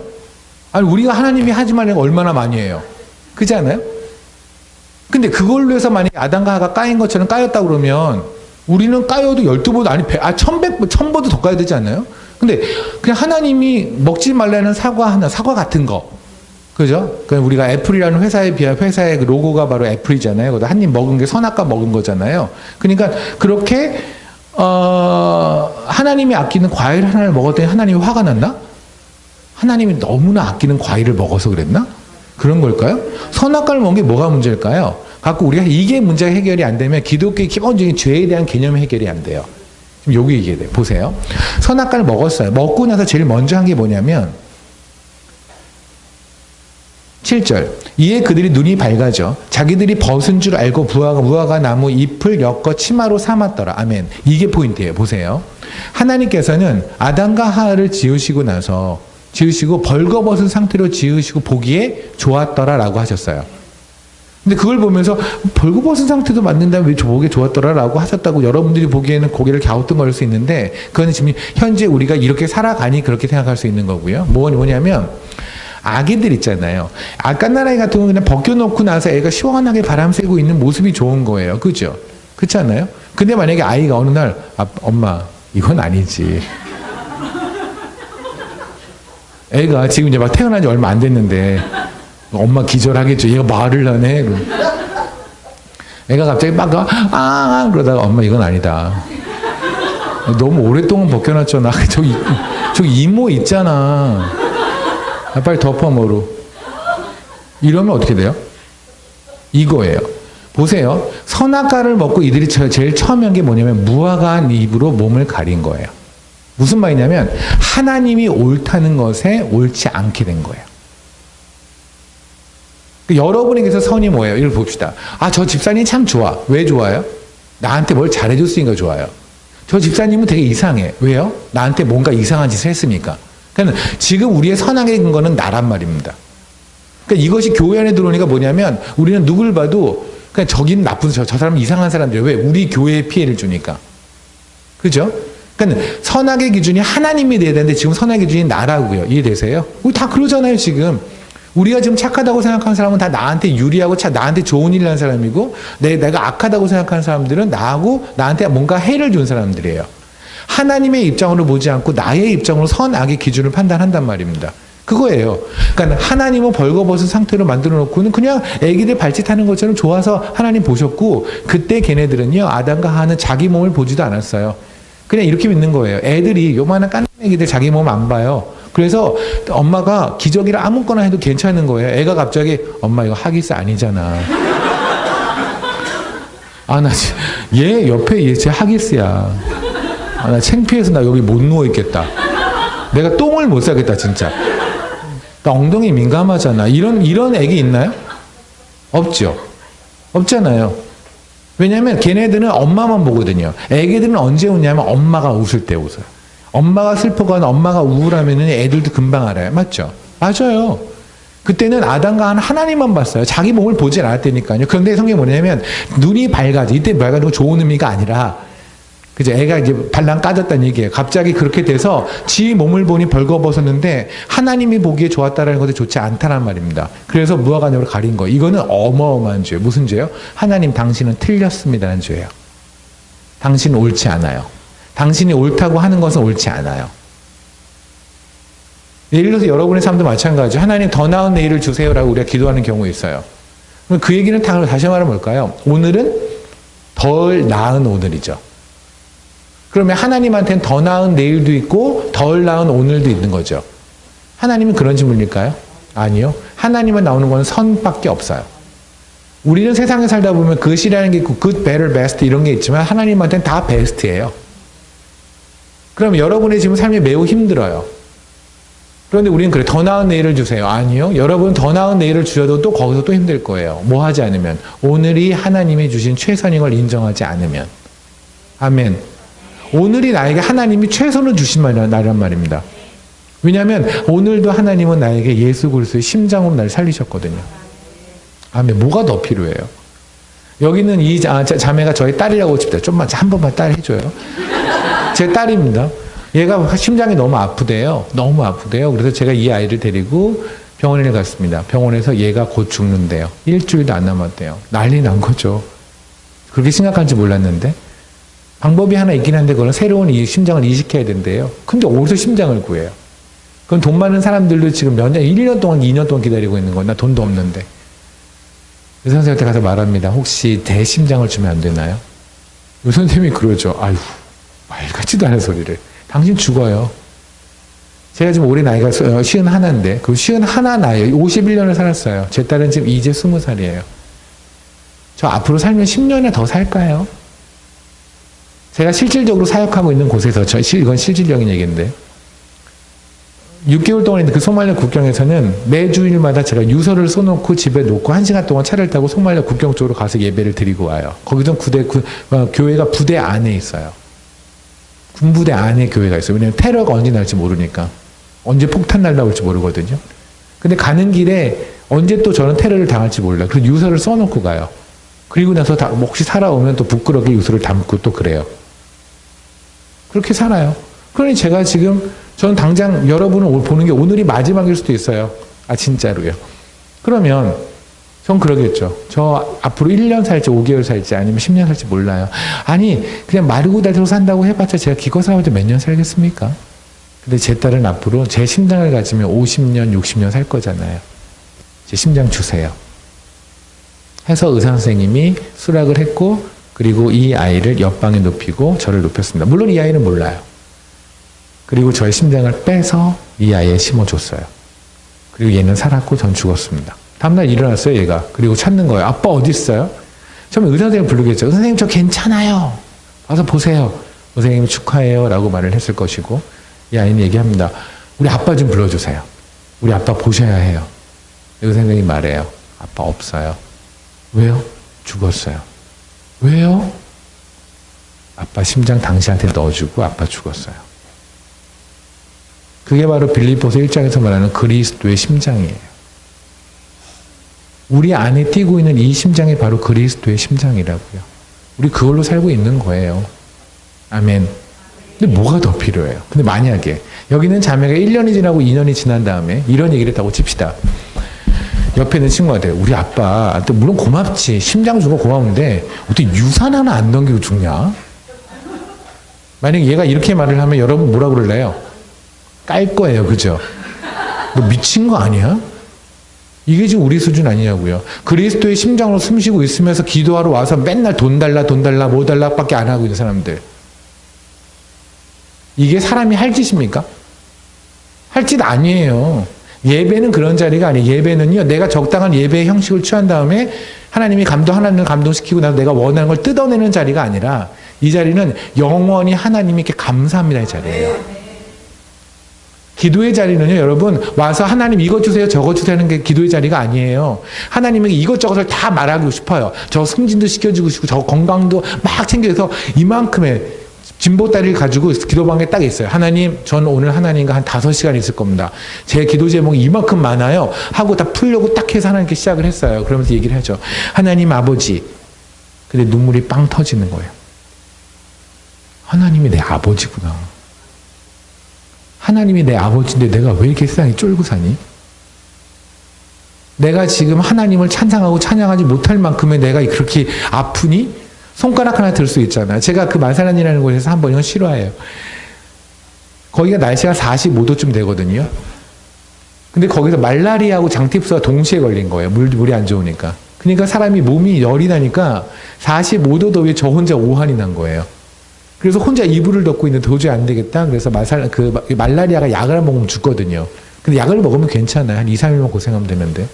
그래서 거의 기어서, 정말 땅바닥을 기어간다는 게 여러분 모르실 거예요. 우리 표현으로 진짜 땅을 기어서, 기어서 벽 붙들고 그냥 기어서 아무도 안 도와줘요, 저를. 그냥 크리스찬은 만지면 그들이 부정해진다고 생각하기 때문에 전 안 만져요. 그래서 약국을 갔어요. 말라리아 약 달랬더니 안 판대요. 당신한테는 안 판대요. 2군데를 갔는데 2군데 안 판대요. 근데 결국은 거기 있는 그 군부대 안에 있는 그 교회에 있는 크리스찬이 저 그 아픈 거 알고 약 가져와서 이제 먹고 살았거든요. 그때 누워 있는데 아 이렇게 죽는구나 싶겠더라고요. 정말로 뭐 그냥 대강 아파 죽는 게 아니라 정말 죽는구나. 호흡이 안 되고. 근데 손가락이 이렇게 움직여지는 거예요.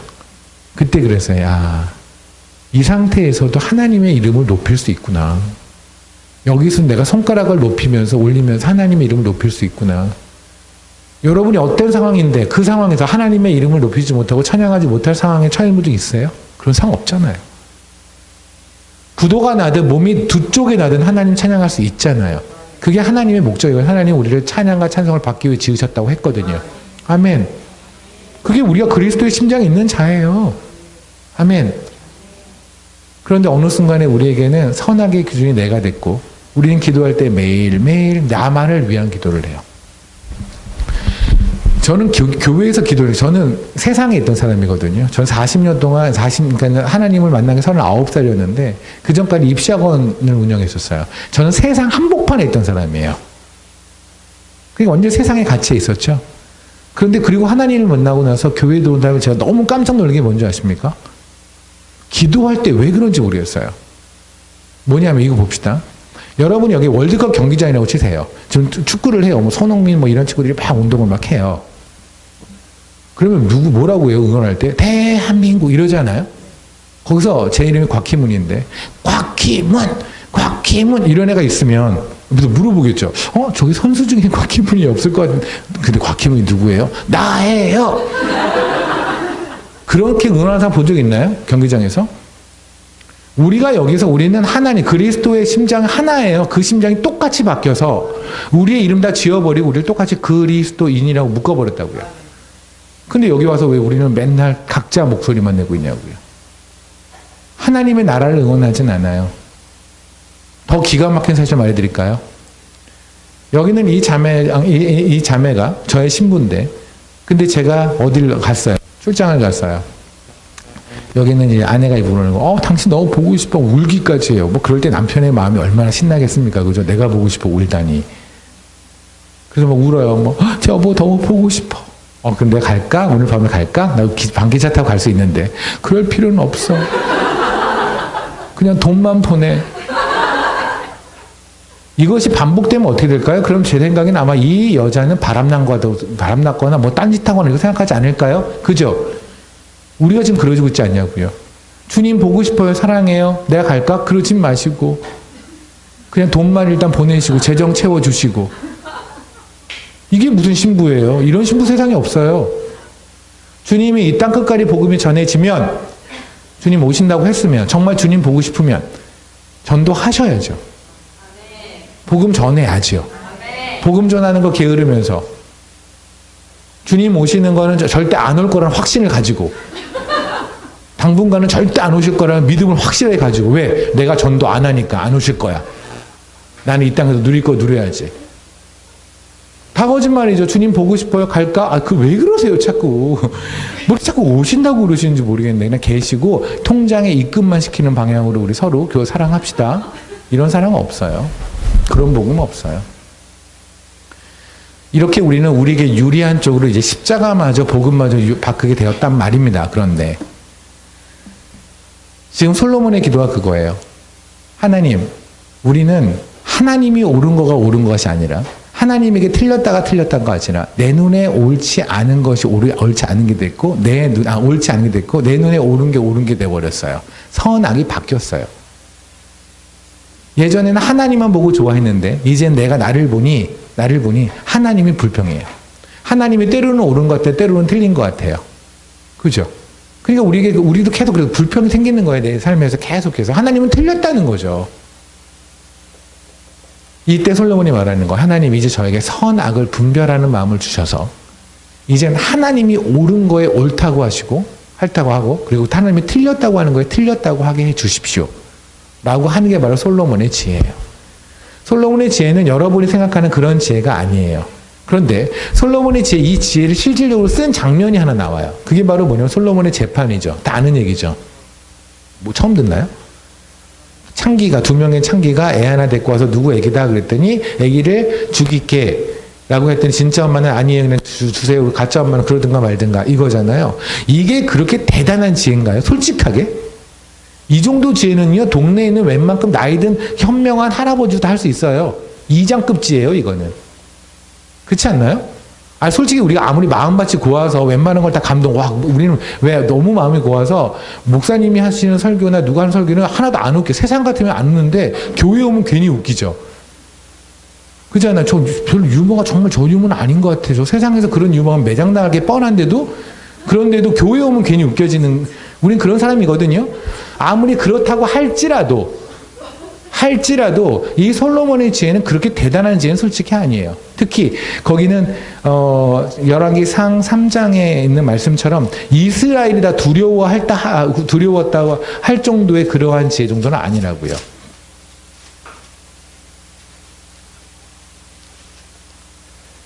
열왕기상 3장 28절에 보면 온 이스라엘이 왕이 심리하여 판결함을 듣고 왕을 두려워하였으니 이는 이스라엘 하나님의 지혜가 그의 속에 있어 판결함을 봄이라.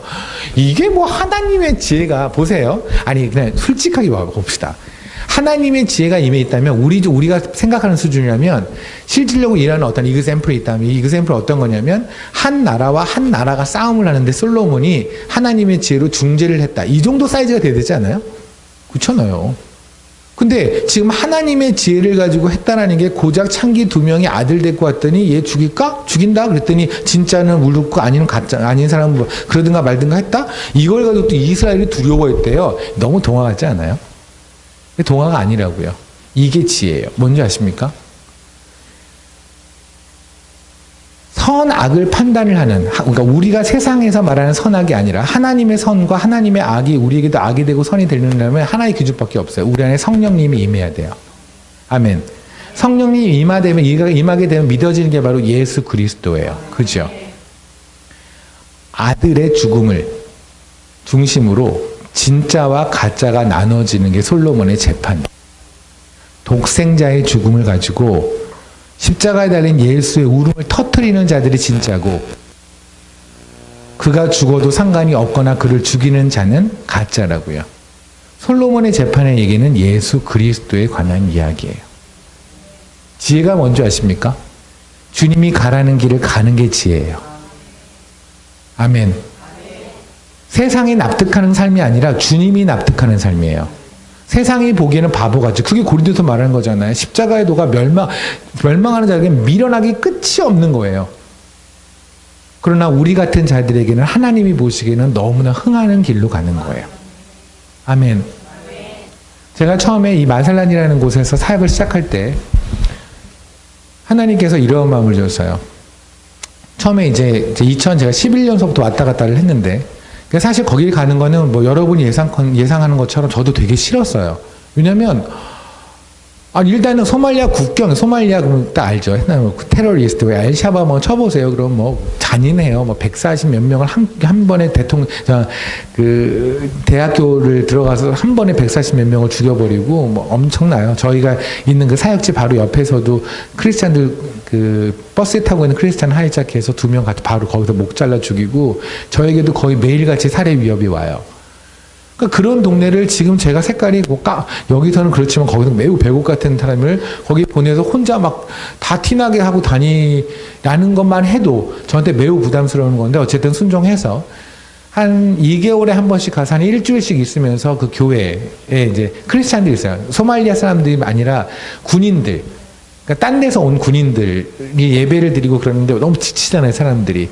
그러니까 그들한테 가서 이제 말씀 가르쳐 주는 것 같은 이런 말씀 전하면서, 그래서 일주일에 한 2달에 한 번씩 갔어요. 저는 이제 그 정도로 하면 되겠다고 생각을 했어요.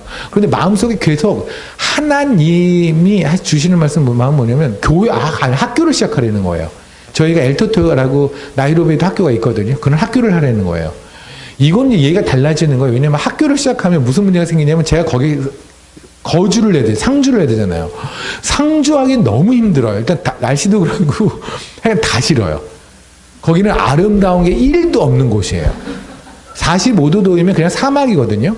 그냥 여러분이 알고 있는 사막 벌레들 있죠. 뱀, 정갈. 저도 정갈에 물려가지고 한번 제가 무슨 타잔처럼 인디안들처럼 이렇게 칼로 발 째가지고 막 피 빼고 막 이렇게 거기 살아야 돼요. 제가 자는 데가 이런 방이 있는데 옆으로 이제 워낙 더우니까 창문이라고 할 것도 없는 뚫려놓은 게 있고 가운데 침대 위에 모기장을 이렇게 쳐놓고 나름 분홍색 모기장으로 귀여운 거를 쳐놓고 이렇게 자는데 아침마다 보는 게 뭔지 아십니까? 눈 딱 뜨면 모기장에 붙어있는 박쥐들이 한 3마리가 이렇게 저를 쳐다보고 있어요. 저는 아침에 일어나 매일 아침에 박쥐를 죽이는 게 일이에요. 그게 지금도 하는 일이에요. 그걸 1년에 6개월 동안 살면서 그걸 하고 있단 말입니다. 그러니까는 지금 이제 살게 됐지만 그때는 살지 않아도 되는 거잖아요. 그죠? 그러니까 일주일에 한 달에 2달에 한 번 정도 가서 하니까 1년에 한 1년 반 정도, 한 달 반 정도? 그 정도 가 있으면 되는 거? 이 정도 사역을 하나님을 위해서 내가 뭘 못하겠어? 할 수 있는데 거기서 계속 사는 건 또 다른 이야기잖아요. 워낙 목숨의 위협도 있고, 일단 육체적으로 힘든 거는 괜찮아요. 목숨의 위험에 비하면. 사람들이 와서 염소 목 잘라놓고 제 앞에 갖다 놓고 그래, 방 앞에. 당신 목 치겠다고 이러면서. 그런 걸 매일 당하다 보면 이제 어느 순간에 이게, 그래요. 그런데, 이거 학교는 아닌 것 같아요. 그래서 저한테 하나의 희망이 있었던 게 뭐냐면, 학교를 세우려면 땅을 사야 되잖아요. 땅을 임대할 수 없는 게 거긴 다 무슬림들이 땅을 갖고 있기 때문에 제가 학교를 세웠는데 그쪽 가져가 버리면 저는 안 되잖아요. 근데 무슬림이 전에 땅을 팔 리가 없죠. 제가 할 일이 뻔하잖아요. 왜냐면 그들이 보기에도 저는 아주 미친 사람이거든요. 저 거기서 지저스 크라이스트 마르나타 이런 티셔츠 입고 돌아다녀요. 믿음이 좋아서인가요? 왜냐면 아주 미치면 안 건드려요. 여러분들 그러잖아요. 길에서 대강 미치면 때리는데 아주 미치면 그냥 버려요. 그래서 거기서도 살아나는 방법은 아주 미치는 거예요. 십자가 메고 막 다니는 거예요. 그들도 보기에 너 아주 미쳤구나 라는 게, 그래 내가 살아요. 그래서 거기서 이제 그러니까 지금 내가 크리스찬 선교사를 너무나 잘 아는데 그래도 누가 저한테 땅을 팔겠어요? 땅을 안 팔면, 땅을 못 사면 학교를 못 세울 거고, 그럼 나는 안 가도 되고, 이 희망이 있는 거예요. 그래서 하나님께 하나님 저는 지금 여기서 학교를 세우고 싶으나 그게 아닌데요. 아닙니다. 그래서 하나님 현실적으로 저는 여기서 일단 사역을 시작하고 제 후배 때, 저 죽고 나서 이제 후배 때 하나님 학교를 시작하는 방안으로 하나님이 하실 거라고 저도 믿고 하나님 응원합니다. 이렇게 계속 마음을 먹고 있었죠. 기도는 안 했어요. 그런 기도는 잘 안 하네요. 그런 기도는 못 하죠. 하나님 뜻이 이렇게 아닌 걸 뻔히 아는데 혼자 이렇게 궁시렁거리는 거죠. 어느 날 거기가 어떤 곳이냐면 어떤 소말리아 자매가 저한테 말을 시켰다는 이유로 귀가 잘리는 곳이에요. 여러분이 상상하지 못하는 그런 곳이에요. 근데 한 소말리아 남자가 온 거예요. 있는데 방에 똑똑 그래서 문을 열었더니 소말리아 사람이 온 거예요. 형제가. 저는 뭐 여기서 총 꺼내는 줄 알았어요. 왜 왔냐고 했더니 혹시 땅이 필요하지 않냐는 거야 나한테. 있잖아 이 느낌. 올 게 왔구나. 문을 확 닫아버릴까? 필요 없어요 이럴까? 그러면 이제 벼락이 빵 떨어질 걸 너무 알기 때문에 일단 들어오라고. 너무 슬퍼지는 거예요. 계속 슬프고 나는 왜 인생이 이렇게 됐을까? 나도 한때 세상에서는 이랬는데 왜 이럴까? 이러면서 이제 슬퍼하고 있으면서 근데 저한테 아직까지 희망이 있는 거예요. 땅이 비싸면 되는 거예요. 근데 거기는 땅이 보통 작은 땅으로 안 팔아요. 뭐 몇 에이커니까는 한 3,000평, 4,000평 이런 식으로 해야 돼요. 학교도 크게 져야 되고 인가가 나오거든요. 그 동네는. 그러니까 제가 한 4에이커를 하려면 4,000평가량 되는데 4,000평이면은 아무리 싸게 하더라도 난 그 돈이 없어. 그래서 땅이 비싸면 되는 거예요. 그래서 얼마냐고 그랬더니 한국 돈으로 400만 원이라는 거예요. 4,000평이. 그래서 나이로비는 진짜 비싸요. 도시 있는. 근데 거기는 그러니까 얼마나 시골인지 아시겠죠? 다 사막이고 그러더니. 화가 막 나는 거예요. 땅값이 싸니까. 그래서 너무 화가 나서 제가 what? 너무 짜증나니까 what? 그랬더니 갑자기 이 친구가 시겁한 거예요. 제가 이제 외국인이어서 좀 더 부른 거예요. 그랬더니 what? 그랬더니 300만 원 해주겠다. 진짜 이건 아니다. 어떻게 해요? 알겠다고. 근데 우리가 땅이 2개가 필요하다고. 어차피 할 거니까 이제 4에이커짜리 2에이커가 하나 있으면 학교를 이렇게 나눠 지을 수 있거든요. 자기가 또 이때였게. 그래서 합쳐서 400만 원을 샀어요. 6에이커를. 아멘 그런 거 하지 마세요.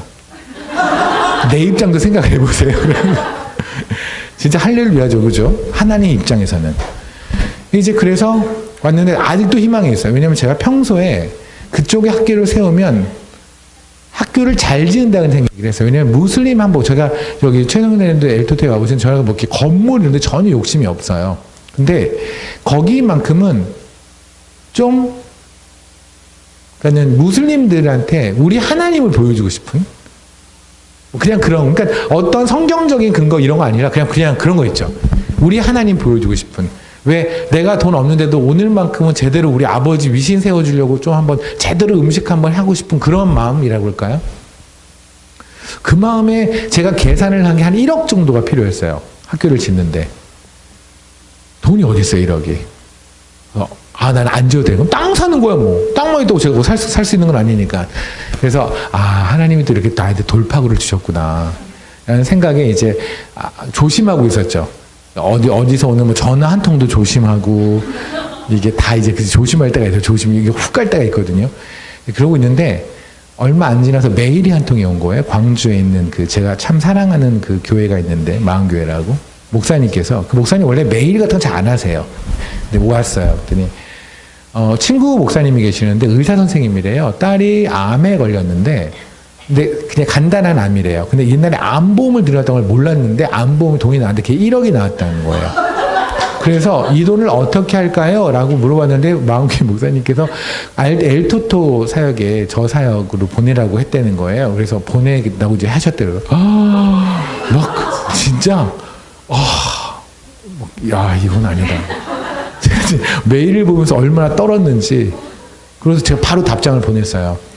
그러실 필요 없다. 그리고 저를 어떻게 안다고 한 번 보지도 않은 사람한테 1억 같은 돈을 줘야 그런 거 아니에요. 제가 이렇게 믿을 만한 선교사가 아니다. 그러니까 저를 나중에 한국에서 보면 보고 주시라고 해라. 그래서 저는 광주 안 가면 되니까. 메일을 보냈어요. 그럼 보통 그분이 그렇게 메일을 보내면 한 1주, 2주나 한 달 후에 답이 오시는 분이에요. 그런데 그분이 5분 전에 답이 왔어요. 보냈답니다. 그래서 학교 시작한 거예요. 그래서 엘토토 학교를 시작을 했네요. 근데 시작을 이제 하나님 여기까지 시작하셨으니까 저는 어떻게 해요? 화이팅 해야죠. 그죠? 사람들한테 얘기해서 우리는 엘토토 크리스찬 스쿨이다. 크리스찬 스쿨인 거 다 티낼 거 할 거다. 선생님들 난리가 난 거예요. 그러면 애들 안 보낸다. 바로 습격 들어온다. 난리 났죠. 제가 얘기했어요. 나는 세상에서 살면서 여러 가지 이름을 가져봤다. 뭐 남들이 말하는 소위 무슨 대학교도 나와봤고 무슨 남들이 다 알만한 학원도 운영해봤고 그냥 여러 이름을 가져봤다. 근데 나는 예수를 만나서 얻은 그리스도인이라는 이름만큼 가치 있는 이름을 가져본 적이 없다. 그 그리스도가 십자가에서 나를 부인하지 않으셨기에 내가 지금 살아났는데 내가 지금 하나님의 선교를 한다고 하면서 하나님의 이름을 숨긴다는 게 말이냐? 내가 예수와 불륜이냐? 내가 왜 예수를 숨겨? 내 신랑을 내가 왜 숨겨야 되는데? 나 예수와 불륜 아니거든. 나 그냥 말할 거다. 우리는 엘토트 크리스찬 스쿨이다. 선생님들 처음에 그것 때문에 그만두신 분도 있어요.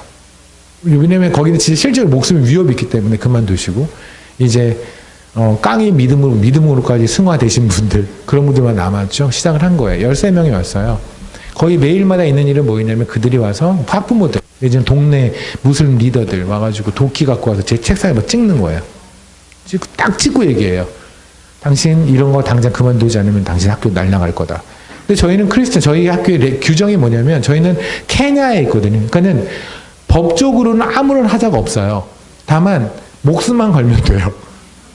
법적으로는 괜찮아요. 그러니까 저는 법적으로 뭘 요구했냐면 우리는 우리한테 두 가지, 그러니까 여러 가지 조건인데 그 중에 두 가지는 하나는 무슬림이 하는 어떤 종교적인 복장이 여기서 허용되지 않는다. 히잡하고 무슬림이 하는 거. 두 번째, 우리는 매일 크리스찬 셰프를 드린다. 말도 안 되는 얘기예요, 사실. 거기는 숨어서 예배를 드리는 곳인데 우리는 대놓고 하겠다. 그것도 당신들 애들 데리고 하겠다. 당연히 애들 안 보낼 줄 알았는데 보낸 거예요, 13명을. 뭐 당연히 다 그만둘 줄 알았죠. 그러니까 일단 애들이 뭐 와가지고 갑자기 뭐 찬양을 배워서 예수 이런 노래를 하고 있으니 부모들 속이 뒤집어지겠죠. 와가지고 맨날 난리 아니었어요. 건물 막 도끼 갖고 부시기도 했고 여러 가지 일이 있었어요. 근데 지금 몇 명인 줄 아세요? 지금 93명이에요. 할렐루야. 제가 여러분에 드리고 싶은 말씀 뭐냐면 저는 그때 판단할 때 딱 하나였어요. 제 안에 들어오신 지혜의 성령님께서 예수로 판단하라는 거에 판단했어요. 예수로 판단했더니 학교를 시작하고 학교에서 우리의 정체성을 밝히는 것이 선한 거더라고요. 아멘. 저의 몸을 생각하면 안 하는 게 선한 거죠. 저의 몸을 생각하면 그쪽으로 안 가는 게 선한 거죠. 그런데 예수를 생각하면 가는 게 맞고 가서 예수의 이름을 말하는 게 맞더라고요. 저는 거기에서 또 정말 언제 죽을지도 몰라요. 그런데 저 언제 언제라도 죽을지라도 저는 하나님이 언약의 하나님께서 약속하신 그곳에서 저는 여러분을 만날 걸 믿거든요. 하나님과 여러분을 만나서 거기 살 거를 저는 믿습니다.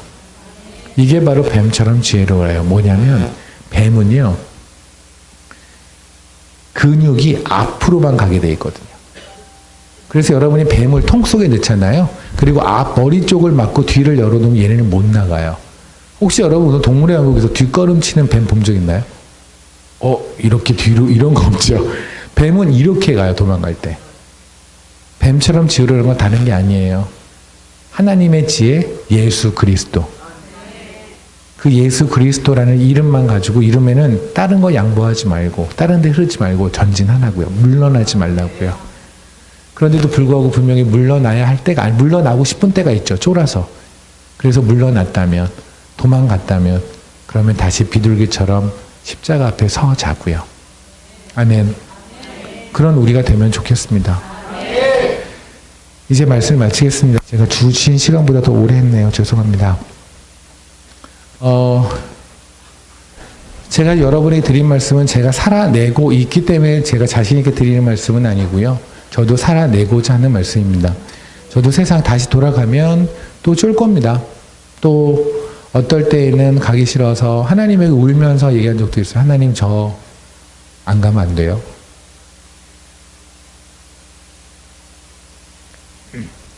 하나님 만나고 다 내려놨거든요. 꽤나 되는 돈이었는데 다 내려놓고 한국에서 나눠주고 갔어요. 거기 가서 무릎이 소위 그 본드에 취한 친구한테 무릎을 맞아서 3번을 수술했어요. 그래서 제가 아까 밖에 봤더니 이렇게 이름 써 있는 제가 제 얼굴 보니 매우 부끄러웠는데 프랭카드가 있던데 거기 보면 제가 앉아서 머리를 하죠. 제가 사경회라는 걸 하거든요. 그래서 보통 저희끼리 텐텐이라고 부르는 아침 10시부터 저녁 10시까지 계속 혼자 말하는 그런 사경회를 해요. 한 50명 정도랑 같이 하는 게 있는데 그때 제가 앉아서 하는 게 왜 그러냐면 무릎 때문에 서서 오래 있는 건 제가 매우 힘들어요. 그래서 오늘처럼 이렇게 서서 1시간, 2시간 정도 서 있으면 무릎이 부어요. 저녁에 가면. 하나님 만났더니 몸도 상하고 그랬더라고요. 그런데 또 보내시는 곳은 매우 오늘도 내일도 언제 죽을지 모르는 곳. 저도 가족이 있고 저도 사람인데 여러분이 처한 것 똑같아요, 사실. 그죠? 그래서 하나님께서 말씀하시는 것 같아요. 스테반이 죽을 때요. 그 말씀만 보고 끝낼까요? 사도행전 7장을 잠깐 볼게요.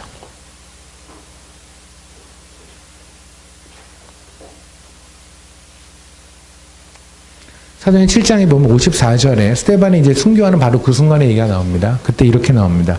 그들이 이 말을 듣고 마음에 찔려 그를 향하여 이를 갈거늘 스데반이 성령 충만하여 하늘을 우러러 주목하여 하나님의 영광과 예수께서 하나님 우편에 서신 것을 보고 이 장면이 뭐냐면 스데반이 이제 하나님의 말씀을 다 전했어요. 이제 사람들은 돌을 들고 있고 그 말이 끝나자마자 돌을 던질 거예요. 그 스데반은 알고 있어요. 그러니까 여러분들이 지금 다 돌을 들고 저한테 던지기 직전이고 저는 이제 돌을 맞을 거예요. 앞으로 어쩌면 1분 안에 전 죽을 거예요. 알아요. 그때 스데반이 하늘을 우러러봐요. 근데 거기서 뭘 본지 아십니까? 예수님께서 하나님 우편에 서 계세요. 원래는 앉아 계셔야 하죠.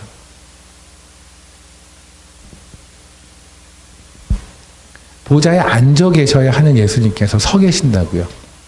이거 내 새끼. 우리 그러잖아요. 누군가 너무 걱정이 되거나 너무 보고 싶으면 서서 맞이하죠. 스데반이 오는 거예요. 아이고 내 새끼 오는구나. 우리가 가장 힘들 때, 우리가 가장 어려울 때, 다른 때가 아니에요.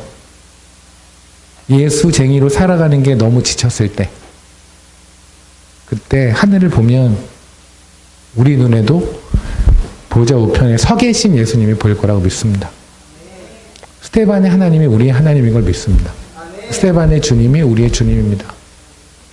그 주님 믿고 화이팅 했으면 좋겠습니다. 나중에 주 앞에 갔을 때 이 땅에서 잘 먹고 잘 사는 사람 말고요. 이 땅에서 소위 영향력이 있었던 사람 말고요. 영향력 있는 크리스찬이라는 것은 높은 자리에 가서 사람들한테 명령하는 사람이 되는 게 아니라 하나님의 온전한 영향력을 받는 사람이에요. 이 세상 사람들이 보기에는 어떠한 명함도 내밀지 못하는 직업일지라도 그럴지라도 온전히 하나님의 영향력 안에서 나는 안전함을 만끽하고 사는 사람, 그런 사람으로서 이 땅에서 여러분이 넉넉히 세상을 이겼으면 좋겠습니다. 저도 하나님 보내신 곳에 가서 최선 다해서 살겠습니다. 기도하시겠습니다. 주님 감사합니다. 이 자리에 축복해 주셔서 감사합니다. 주님 말씀처럼 뱀처럼 지혜롭게 전진하며 살겠습니다. 그러나 간혹 자주 물러나고 싶고 후퇴하고 싶은 저희들, 그리고 또 그렇게 굴복하는 저희들, 끝내는 비둘기처럼 주님에게 돌아가 주님에게 다시 순결하다 말씀 듣고 또 세상으로 나와 뱀처럼 전진하는 자들에게 축복해 주십시오. 저희들 약합니다. 저희들 신뢰하지 마시고 저희 연약함을 주님 긍휼히 여기고 불쌍히 여겨주셔서 저희가 오는 순간에 주님을 쳐다보면 주님이 늘 보좌 옆에 서서 저희를 지켜보고 계심을 저희가 보기를 원합니다. 그걸 보며 저희가 또 힘을 내기를 소망합니다. 그렇게 하실 주님을 기대합니다. 예수님으로 기도드렸습니다.